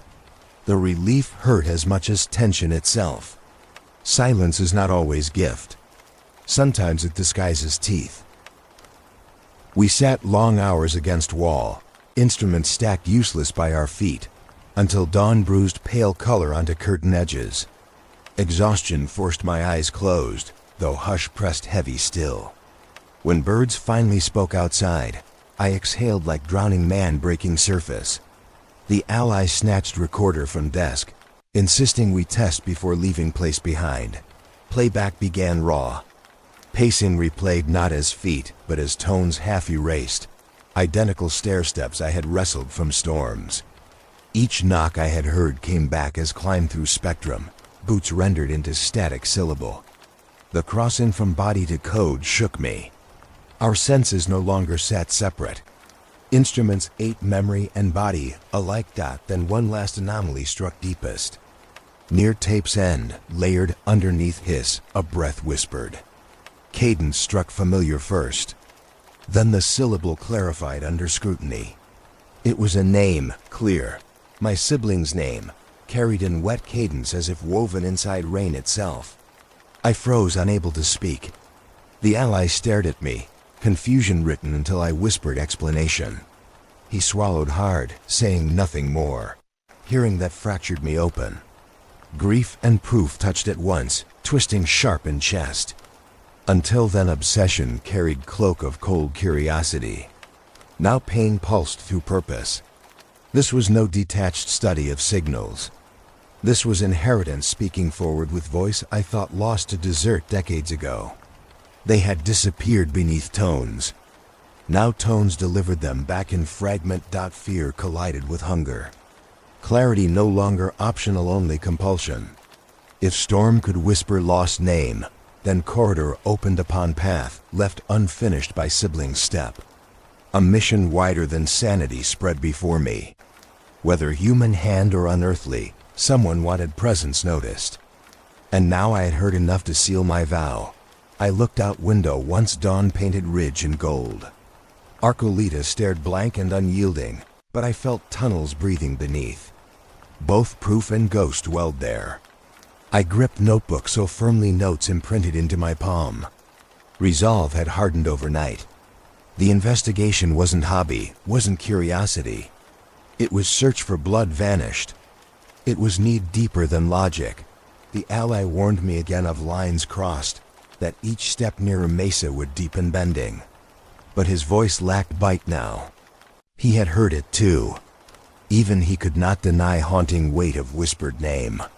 Shaken, silent, he allowed ritual of coffee before dawn drive. His eyes carried same fatigue I wore. Both of us knew quiet would never forgive.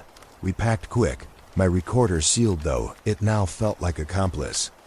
As we loaded gear into car, silence hung across lot. No attendants, no sign of last night's pacing. Quiet like fresh grave. I could still hear ghost fragment under rain, circling brain. Each syllable too sharp to dismiss, too intimate to ignore. Before engine turned, I pressed voice to tape again. I spoke weak but steady. I heard you. The recorder blinked light back. Whether machine or memory, response glowed enough. The ally shook his head, warning in silence. I didn't care. Proof now carried face of grief, no longer puzzle but lineage calling. The tape remained cued at name.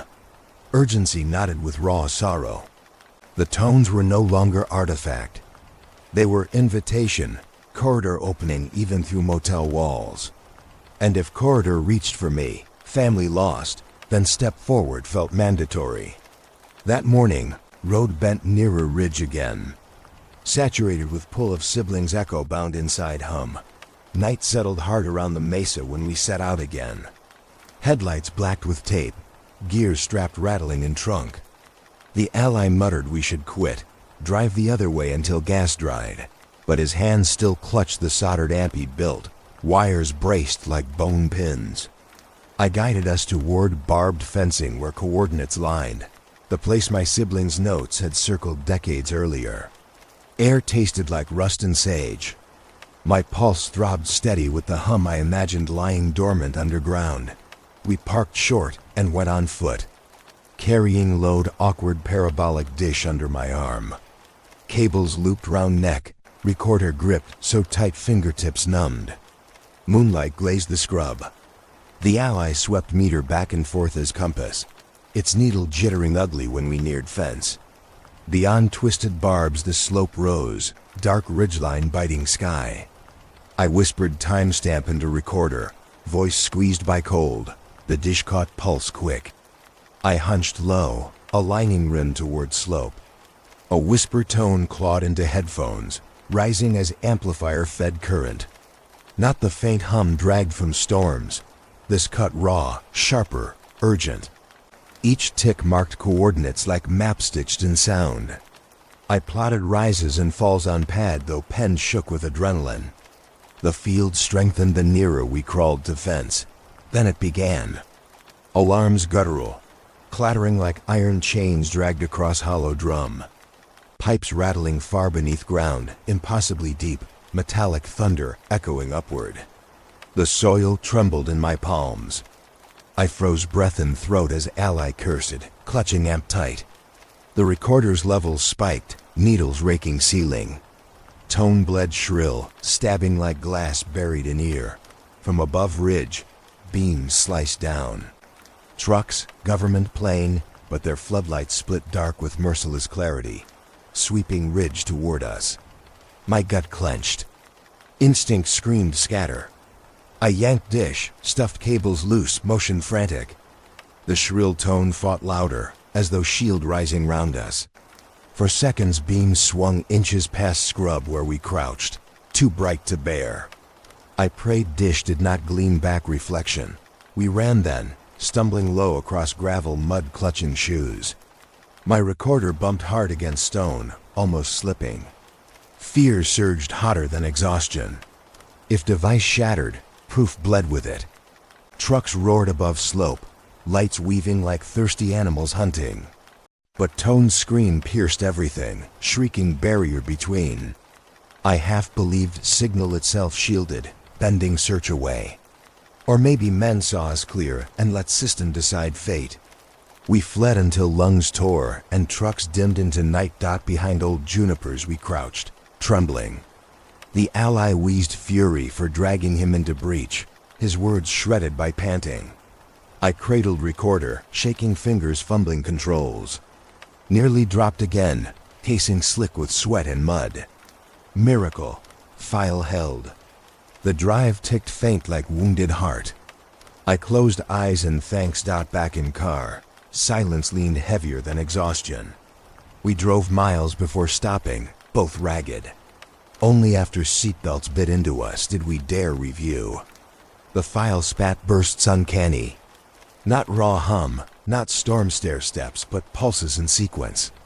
Perfectly spaced, too exact for random scatter, jagged as teeth across spectrum. Coordinates disguised in wave numbers written by rhythm, not ink. I mapped crude. Latitudes and longitudes sparked outline of desert, not far but deeper than wandered so far. My siblings' ghosts whispered through this exact pattern. For years, perhaps, the same route encoded beneath storms, ignored by those blind or unwilling. Now revealed in shrill shield recorded by near ruin. A rush of triumph hit me, dizzy relief fusing with horror. For a moment mission seemed almost manageable, like line had pulled taut and map near complete. But relief melted fast. Trucks had chased, Unseen alarms had rattled pipes like beast beneath feet. We had been heard. We had been noticed. The ally warned consequence had begun. Once they saw us, nothing would undo trail. His hands rubbed temples, muttering how exposure never left quiet. I stared at recorder in lap, dry mouth whispering answer he ignored. I said I would follow coordinates regardless, that blood already carried me further than fear could cancel. He looked away, silent, resigned. Dawn crept with pale smear upon desert horizon as we hid car in Shadow Canyon. Recorder safe, but my nerves dissolved. The tone still screamed inside ears, shrill shield echo carrying even in dreams when I blinked tired. We had stolen minutes of dangerous data, proof shaped like coordinates buried where storm met vault. Sleep fractured into fragments after the breach, never deeper than shallow doze. Every time I closed my eyes, the shrill barrier from that night replayed, slicing through silence with perfect intervals. I woke slick with sweat, heart stampeding, convinced headlights had returned to scour the ridge. The allies stared hollow across campfires, voice short, gestures clipped. We stopped speaking except to trade times, coordinates, plans spoken like debts. Paranoia seeped colder than desert dawn. When I checked my drives, corruption had spread. Sectors failed in neat outlines, not random scatter like failing disks. Their hex dumps bloomed into waveforms eerily similar to spectrum peaks I had captured. As though signal itself had eaten into metal, carving its own likeness across storage. I tried cloning, salvaging, but mirror copies carried corruption too, spreading like bruise. My list of data shrank daily. Fear coiled tighter. What if all evidence eventually bent into nothing but tones? My emails bounced too. Accounts I had once used for backup referrals locked me out. Recovery codes returned nothing but looped pages, their error tones whispering faint interference when speakers played them. Phones failed stranger still, calls hijacked mid-dial, line filled with screeching feedback so loud it bled teeth. The ally tore battery from his own, threw phone far into brush, muttering curses about breach, spreading through every channel stupid enough to touch. His distance widened daily. He slept separately, eyes avoiding mine, muttering that he had risked too much. I caught him staring at me as if gauging infiltration in my movements. As if listening to me too long might corrupt, like the drives did. Trust bled hungrily, thin threads snapping after each failure. Then came worst strike. While reviewing last night's taped dialogue, half of it dissolved. My voice marked easily, notes clear, but his words erased into mirrored tones. A duplication of storm hum stretched in unnatural symmetry. Where he had once cursed or muttered coordinates, the tape now carried stair-step rise instead. It wasn't deletion. It was replacement. The signal seemed to rewrite memory in real time, converting speech into itself. Watching his words drain into hum-twisted nausea sharp enough to double me over, I showed him, demanding explanation, fury shaking my fists. He accused me instead, spitting words that I tampered gear, that I layered edits to draw him deeper than he wanted. My throat caught fire with anger. No tampering existed, proof lay right before us. We shouted hard until coyotes scattered from ridge scrub. My chest burned, lungs shredded with rage. He called me infected, said tone had eaten my reason, that I couldn't be trusted to differentiate memory from signal. The words cut cruel, but suspicion twisted both ways. I wondered whether he had been taken as channel already. Voice hijacked long before tape proved it. Trust collapsed sharp, brittle as glass. He left camp without warning on third day, his bag strapped tight, face paralyzed with resentment and fatigue. I didn't stop him.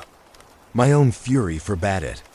I sat alone among coiled wires and stacks of drives, air sharp with betrayal. For 2 nights no sign returned. Each hour hollowed wider, fear mutating into ache more personal than data itself. Solitude pressed unnatural now, as though ridge leaned heavier with my isolation. On second dawn, I found small thumb drive, placed neat atop notebook near fire pit. No footsteps marked dirt around it, yet object lay unmistakably his, clipped with faded band. Inside, only handful of comms logs, all heavily redacted. Pages scrubbed black, but margins intact, numbers visible. They referenced audio events, intrusion anomalies, confirmed Los Alamos whispered about frequencies haunting storms. Then scrub lines cut off events entirely, leaving white void. The gift tasted more like taunt. No message accompanied drive. No sign where he moved, no clue of intention. My chest hollowed deeper. Either he had abandoned partnership for survival, or been erased already, leaving only shredded generosity in form of logs. I whispered his name to recorder, half expecting tones to consume it too. The machine clicked its red light calmly back, bearing witness. Breath tightened hard until anger returned, steadier now. If signal erased partners, corrupted files, bent memory, then denial or retreat didn't protect. My sibling had been taken path exact to mine. The ally followed and withdrew. But I couldn't, not now. To abandon corridor meant losing every shred of lived proof until tones hollowed them entirely.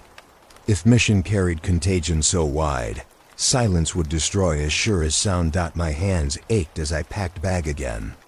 Coordinates drawn from pulses burned into notebook margin.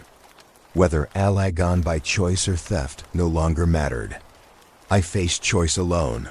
Pursue ridge with no guard, or bury everything under dirt.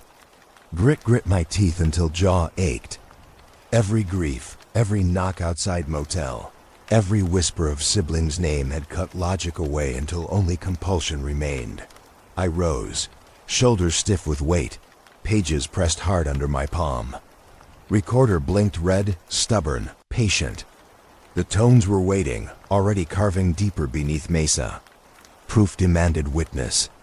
With or without trust. With or without him. Alone, I stepped toward truck, determined either to catch truth or be eaten clean by it. Rain followed me west deeper than forecast predicted. Dark bruises spread across horizon every day, storms clustering beyond seasonal logic. I pinned antenna on motel ledge again, seeking relief in narrowing field. Instead, patterns crept wider. At first I thought fatigue twisted my readings, but when the file hit exact intervals again, suspicion solidified. The hum was spreading. I sent fragments of my audio to an old friend in Oregon, someone I trusted before paranoia tightened every thread. She was skeptic by nature, a field ecologist with little time for conspiracies. She wrote back 2 nights later with shaking words. Storm rattled over valley yesterday. I ran recorders just in case. Sane pulses. A drone layered in rain. Every 120 seconds. Her file carried evidence louder than mine. Clear repetitions, climb and fall too perfect. My stomach twisted with dread. Distance had collapsed. I was no longer catching something regional. It bloomed across states. Her voice followed in later call, restless. It isn't just in your desert. Whatever's singing, it wants bigger ears. I scoured physics forums again, not the fringe boards, but ones where serious amateurs posted data from scattered SDR kits. One thread stopped me frozen. Users shared images from shortwave sweeps, posts calling them spectrum blooms. Perfect vertical bands littered across display, like flowering bars of light, blooming exact at same kilohertz intervals. They weren't flukes. Stations from Kansas, from Maine, from Arizona all mapped similar ladders, storms or not.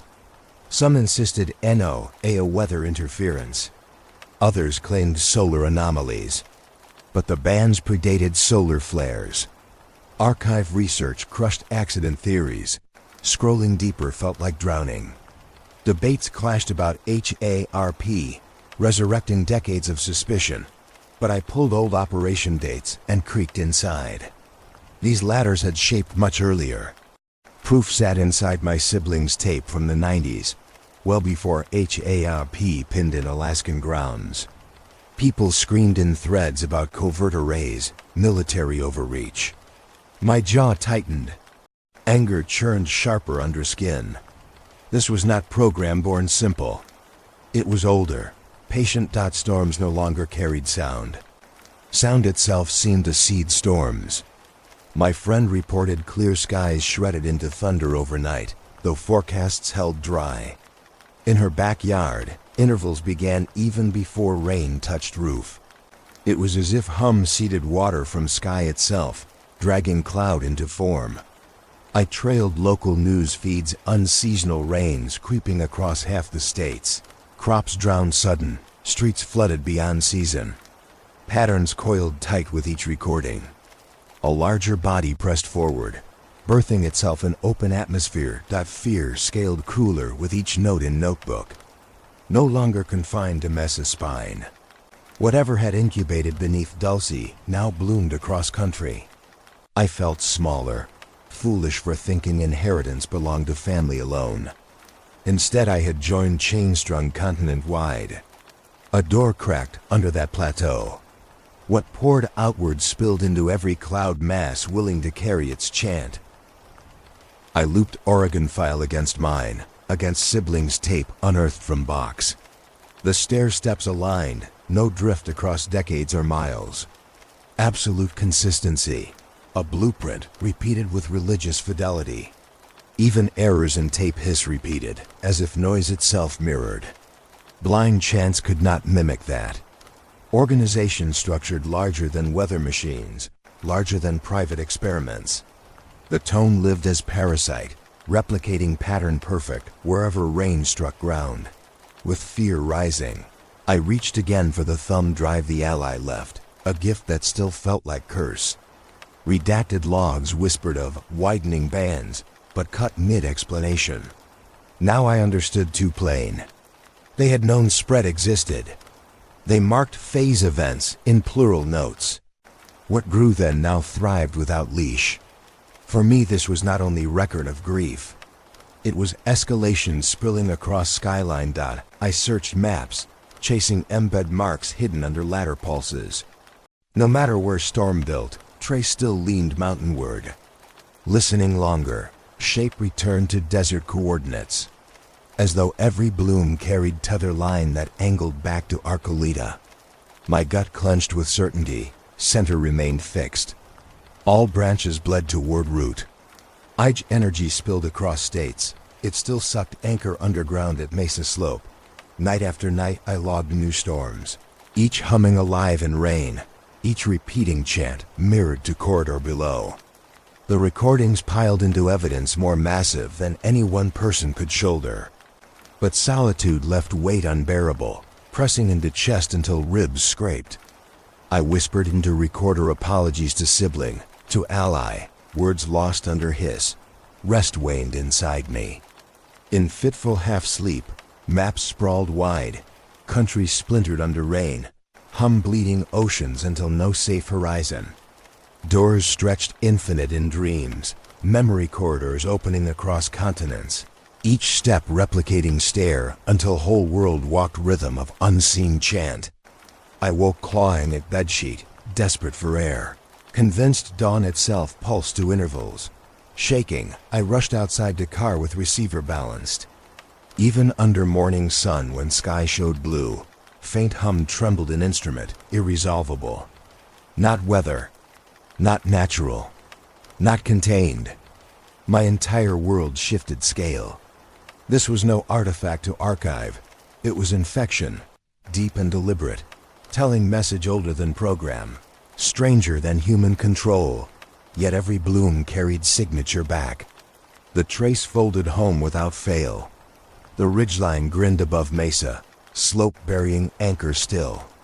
However far infection stretched, the mouth of wound lay where I stood weeks ago. The thought both terrified and sharpened resolve. If center existed there, proof could be captured. Purpose remained magnet pulling harder. Grief folded into inevitability, dragging me closer again.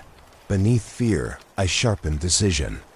No matter bloom's width, no matter storm's hunger, my feet had to carry back to Dulce. Investigation no longer optional. I had touched root, and it had breathed me in. If doors were opening internationally, if sky itself rewrote, proof must be recorded where entry lived. I packed again, hands pale with dread. My sibling's name rattled in mind like war drum. I closed laptop to silence forums, screaming theories. I noted Oregon friend's numbers, her frightened call ending with promise to send more.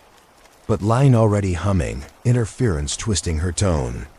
I hung up fast. Protection no longer existed on circuits. Isolation thudded heavy inside chest, but I accepted truth. Center remained only there, carved in stone slope. Underground. I whispered once more. If doors stretch wide, I will still step at the root. My own vow, cracked and quiet. And I did not speak again, fearing Chant would notice. The drive south stretched long. Desert rolled under weak light. Clouds swollen violet above horizon. Storm lines crawled slow, patient. Every mile closer to Mesa felt like descent into heartbeat, not my own. The radio stayed silent, antenna disconnected out of fear, but the air already buzzed faint. Static ran through windshield, popping when dust flicked glass. Near Arcoleta, the sky lowered, shadows weighting hills in bruised shapes. Then I saw them. Not arcs like headlights angling across switchback roads, but long strips of glow tucked in ravines that cut across slope. Rectangles. Steady, unwavering, too clean for any truck or machine. Like windows sunken into soil flicking open beneath thundercloud light. My chest knotted hard. I slowed car to crawl, engine knocking nervously. Recorder wound into stand on dash dot meters answered instantly, redlining without reason at each flicker. Sharp peaks screamed onto screen, not random scatter but crushing signal. It felt less like storm striking and more like landscape itself reacting to my return. Proximity triggering welcome or warning. Palms slicked sweat on wheel. I whispered time aloud for courage, though my voice barely cracked air above rain dot as I pulled into washout near Mesa Base. A shape stepped from scrub. The ally. I almost swerved from shock, heart slamming from ribs. He looked hollowed, hair plastered with rain, eyes raw from hours unslept. I rolled window half, throat half choking his name. He climbed in silent, water-soaking seat, but face set with resolve heavier than hate.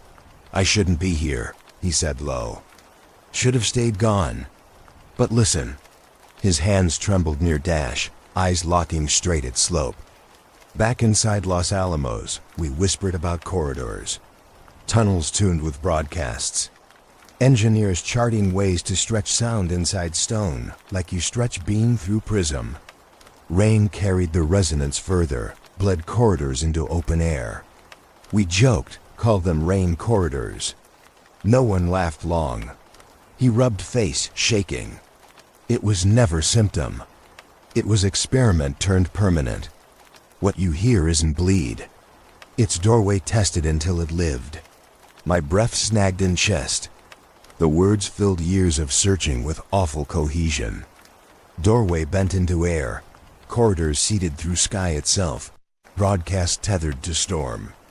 I remembered my siblings' notes. Doors and rain. Half dismissed as mania. They hadn't lied. They had caught truth raw dot. We sat staring slope as thunder cracked close. Each row lit long glow across scrub higher up, rectangles pulsing steady as if responding to sky. The rain thickened, beads hammering roof, wipers frozen off. Again recorder thrashed red, clipping into shriek. The ally put hand on case, grounding it like animal. Next incursion, he whispered. We stepped closer. Not to perimeter inside. Through windshield, I watched faint glows widen like breathing. Each flash matched pulse under ribs, rhythm residued familiar stair-step signal. Iron bars glistened wet from fence line, and there beyond, corridors hid. A sense of inheritance cemented sharp. My sibling had walked toward glow decades ago. If doorway lived still, I would follow. Fear swam thick, yet clarity cut sharper. We could not turn away again. Storm resonated stone louder than everything. Corridor doors, not in dream, not in theory, but waking under slope. I glanced at Ally, both our faces slack with dread, yet locked resolve. Next breach would not end with fleeing lights. The next breach meant stepping down into hum itself, where stone answered rain. Night sank heavy as we made our move. Clouds swallowing moon, only brief veins of lightning spilling on Mesa Ridge. The Ally cut barbed wire with bolt cutters wrapped in cloth to hush the snap. My breath came shallow, sweat cold even as air thick and damp. We crawled low through sage-snared slopes toward coordinates logged weeks before, an old vent shaft half hidden in rubble. The closer we stepped, the louder my skin felt, as though hum had escaped stone and entered body. The shaft mouth gaped square, frame corroded but intact. Steel grates bent outward like something once pushed from inside. We lowered ourselves in on rope, palms burning rope fibers, heat spilling up despite night chill. Damp air wafted from below, buzzing faint like swarm, though no insect moved. My receiver flared alive the instant mic clipped cable, meters jittering into peaks I had not charted before. Not storm stair steps. New intervals, layered, stacked metallic, resonances leading inward like trail of beacons. Walls narrowed tight around us, concrete ribs slick with condensation that stung nose faintly acidic. Forgotten equipment littered corners, cables stripped bare, rust clotted across gauges. But among dust, tiny lamps blinked steady blue, sensors not dead after decades. Each blink corresponded with tones spilling into recorders. My ally shook his head, lips pale. "This should be impossible," he muttered. But the pulse in his words betrayed awe that cracked fear open. We moved carefully downward, mics capturing tones blooming new with each turn. The resonance actually shifted as though leading step after step, almost helpful, like corridor itself guiding deeper. My siblings' words slammed memory. Doors in rain. Here the phrase turned literal. The static wasn't just intrusion. It was path.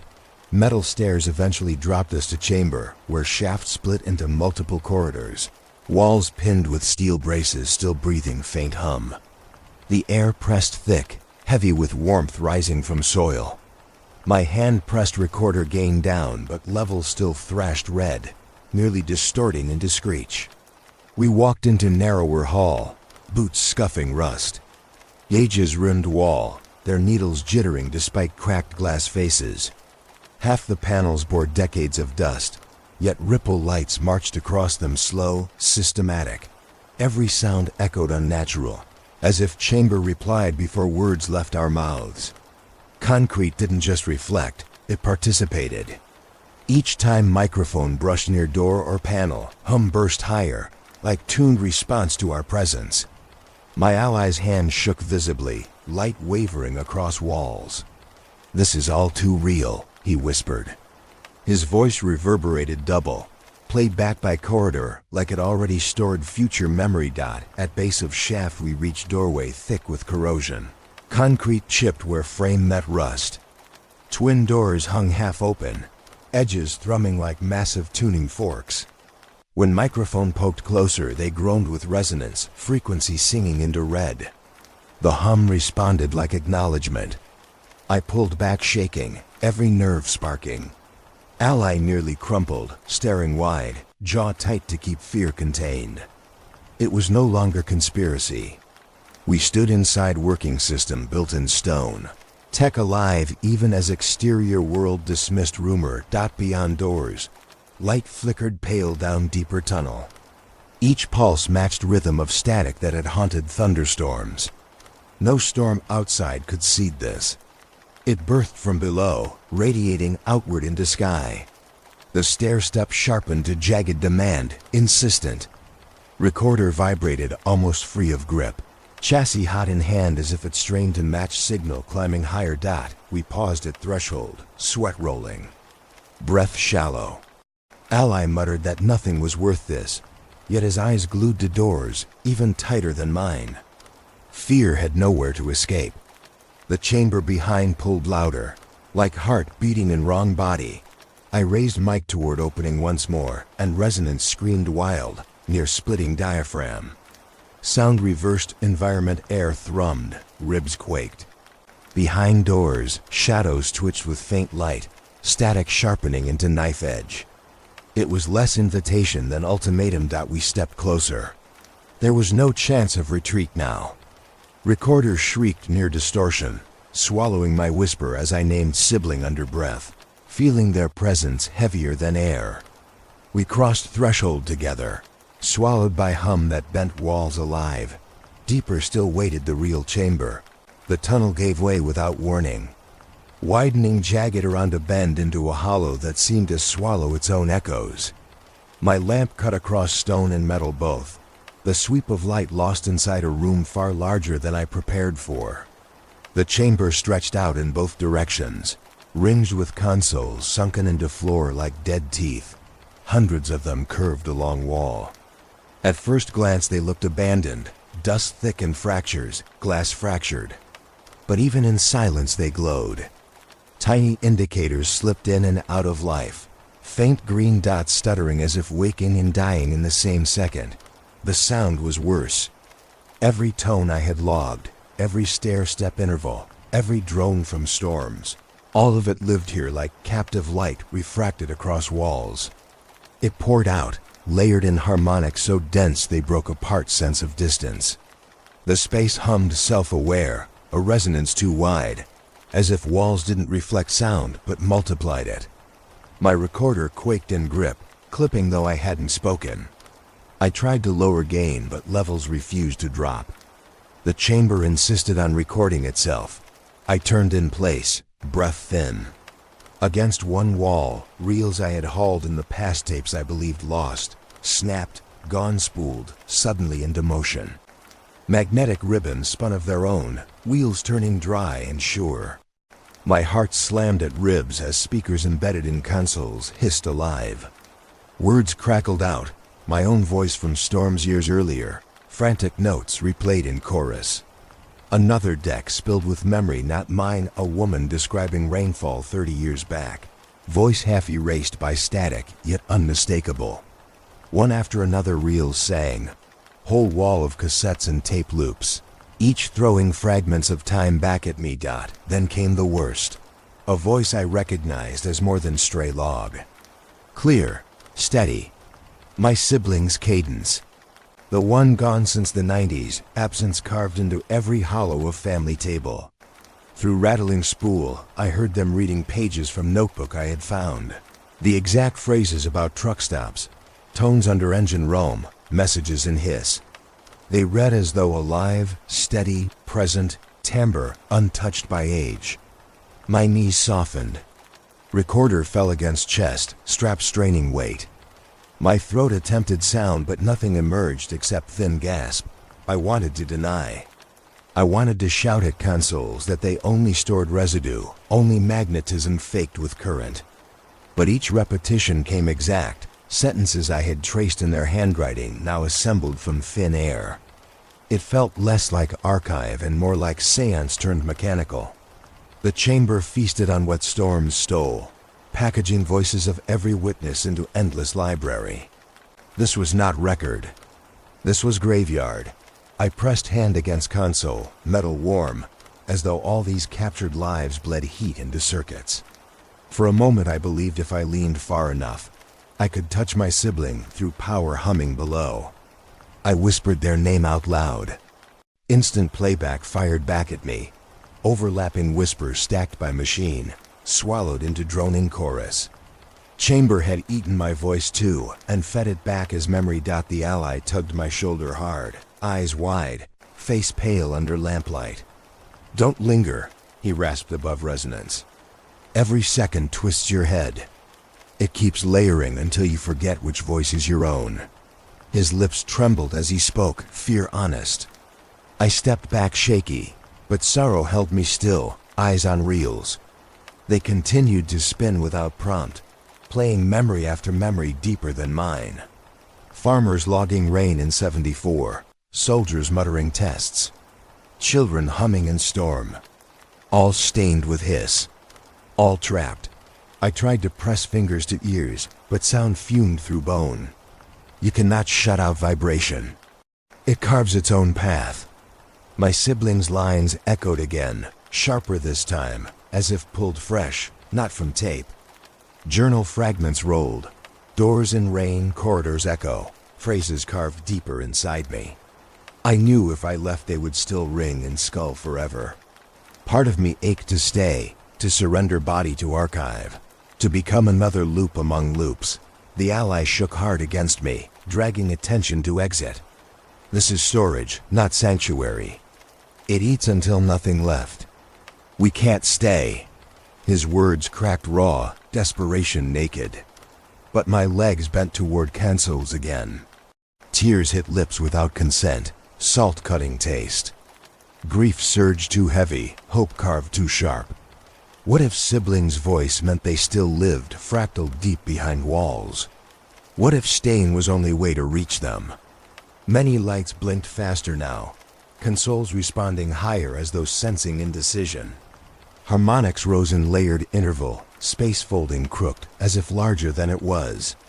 Recorder howled, levels flatlining with distortion.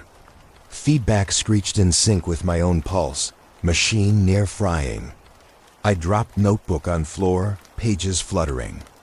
Through howl I swore siblings' tone called my full name, not fragment, not echo. I staggered forward again before ally yanked me back strong. I fell hard against wall, air punched out. He pressed lamp into my hand as though anchor. If you keep listening, you won't come back, he shouted. Sound nearly drowned him, but his eyes carried ferocity I recognized as survival's last flare. For a second it broke haze spell, and I inhaled cooler air shallow. Concrete pressed hot under palm. I steadied on knees, dizzy, heart torn between grief and flight. I stared at half-open doors and back wall. From within, the rhythmic static that had haunted storms sharpened ferociously, insistent. Not memory, not replay.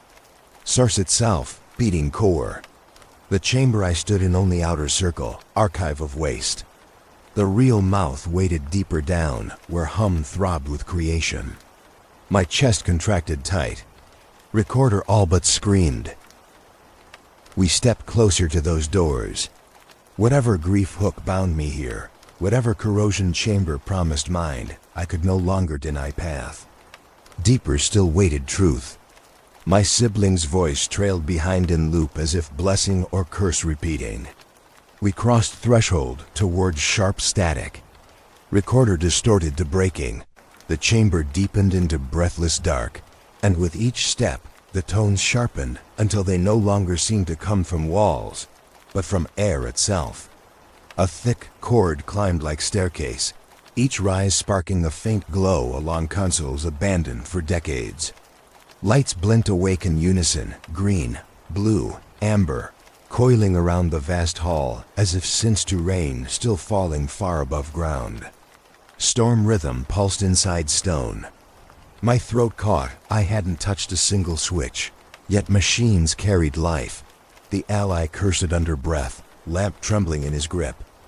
Dust sizzled from panels as diodes burned bright after years of silence. Voices fractured through static, some sounding like fragmented logs, others unrecognizable syllables. It was as if the entire system ran on the hum of storm alone, waiting for return. I clutched recorder hard against ribs, torn between horror and awe. The chorus climbed fast, pain stabbing my ears. Then the ally broke. He raised a rusted pipe and slammed it against nearest console, metal crunching, sparks cascading. A brittle monitor collapsed, hissing smoke. For a heartbeat, I thought silence might follow. Instead, the opposite recoil struck. Frequencies twisted cruel, their arc shifting upward until eardrums threatened to tear. I screamed without knowing, hands pressed tight but still bleeding sound inside. Meters on recorder pegged solid, interference raw and jagged chewing through electronics until I felt chassis burn in my palms. the tones reshaped. No longer stair steps but jagged arcs. Chaos pressed through order, warping space into shriek. My ally staggered, palms pressed ahead, blood lining his ear. Consoles lit brighter, entire chambers strung alive in seizure of pulses. Reverberations fired off surfaces until sense of place dissolved. It wasn't resonance anymore, it was command. The system was responding as though we'd called it awake, and every violent act fed fuel into opening gate. In blind panic I realized truth. It was not simply recording storms above.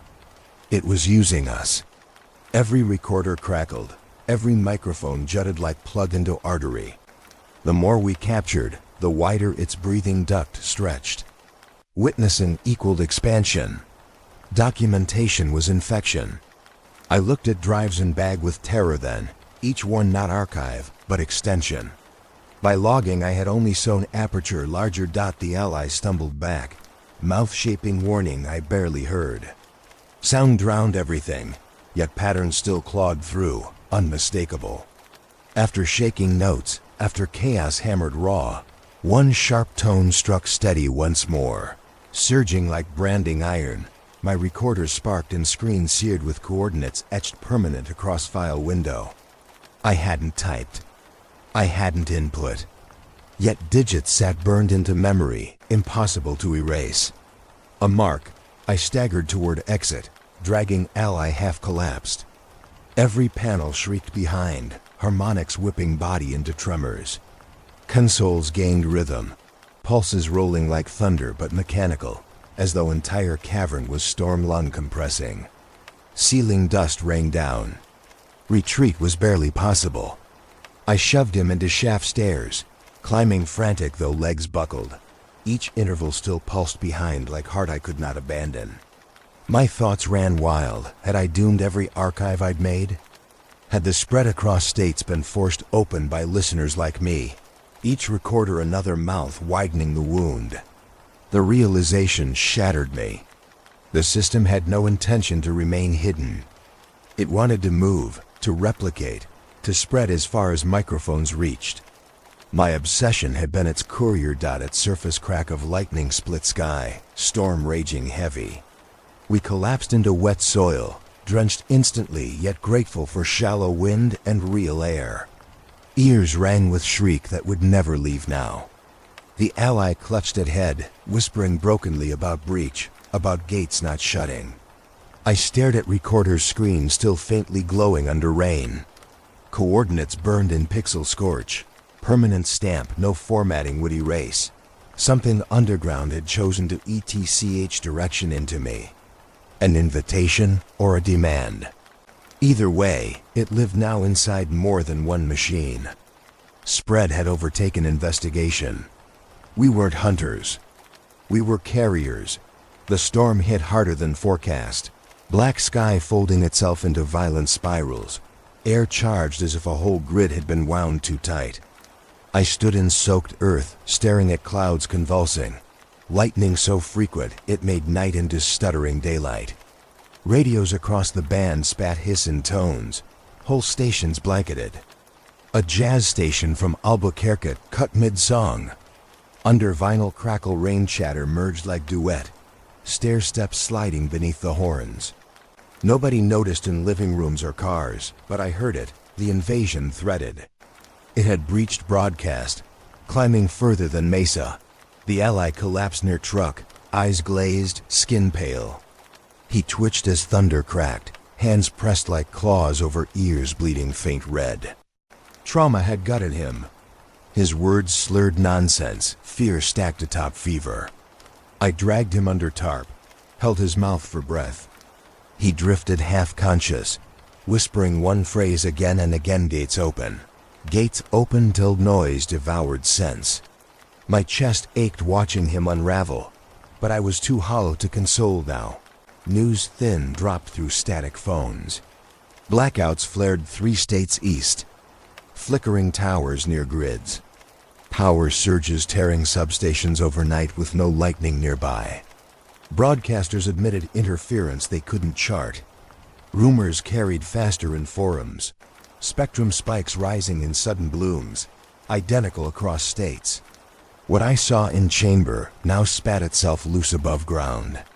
The hum fed storms, then circuits, then air itself, unrolled like conquest. My guilt pressed harder, crushing breath.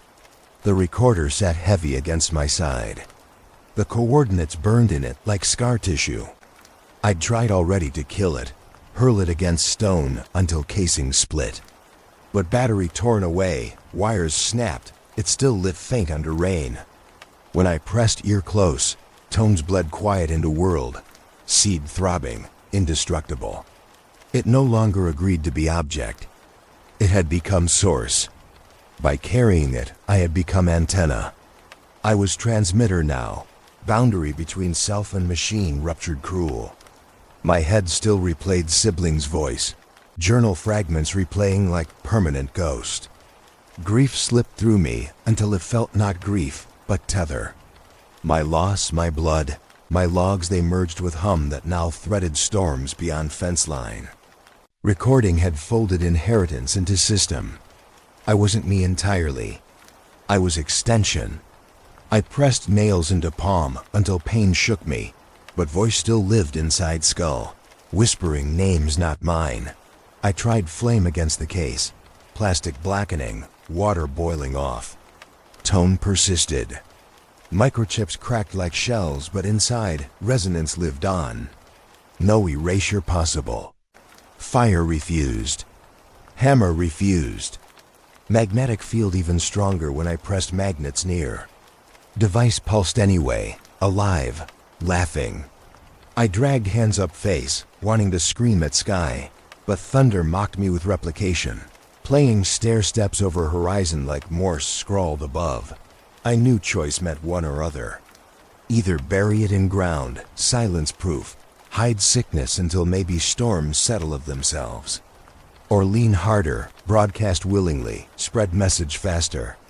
Muting might save mind, but condemn truth invisible. Broadcasting may doom thousands, but prove system undeniable. Each option drowned with weight. Lightning tore sky white.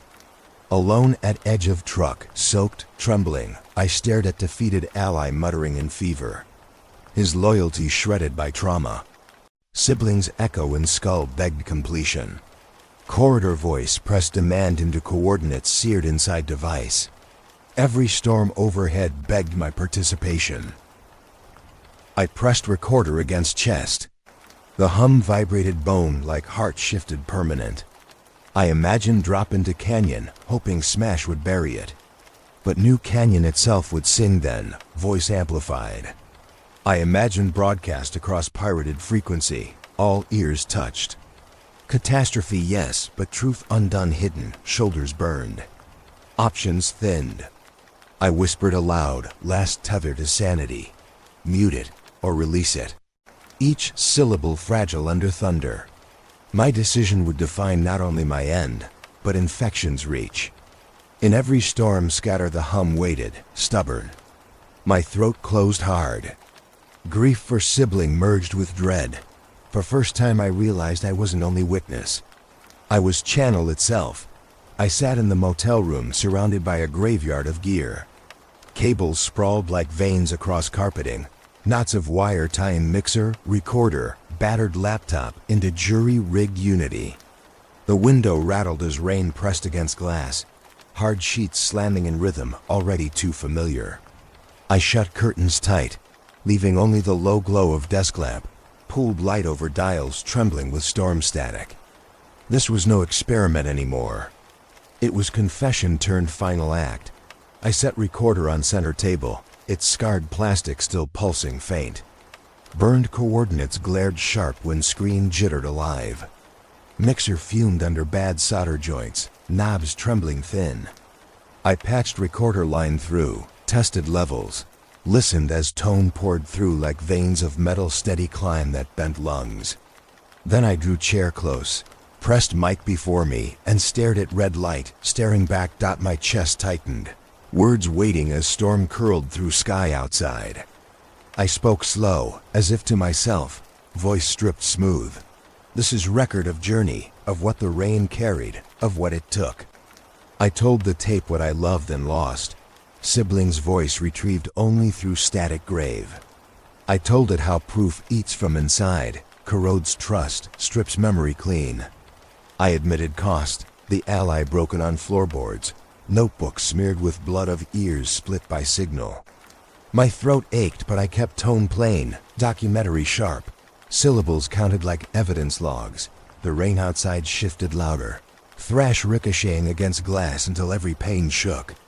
I leaned closer to Mixer, hand trembling on gain. I said the last sentence, the only one worth leaving. Proof of hum is in every storm, and I am only its courier. Then I shoved fader high, letting tone scream raw across line until air itself bent white dot. It filled room with brutal clarity.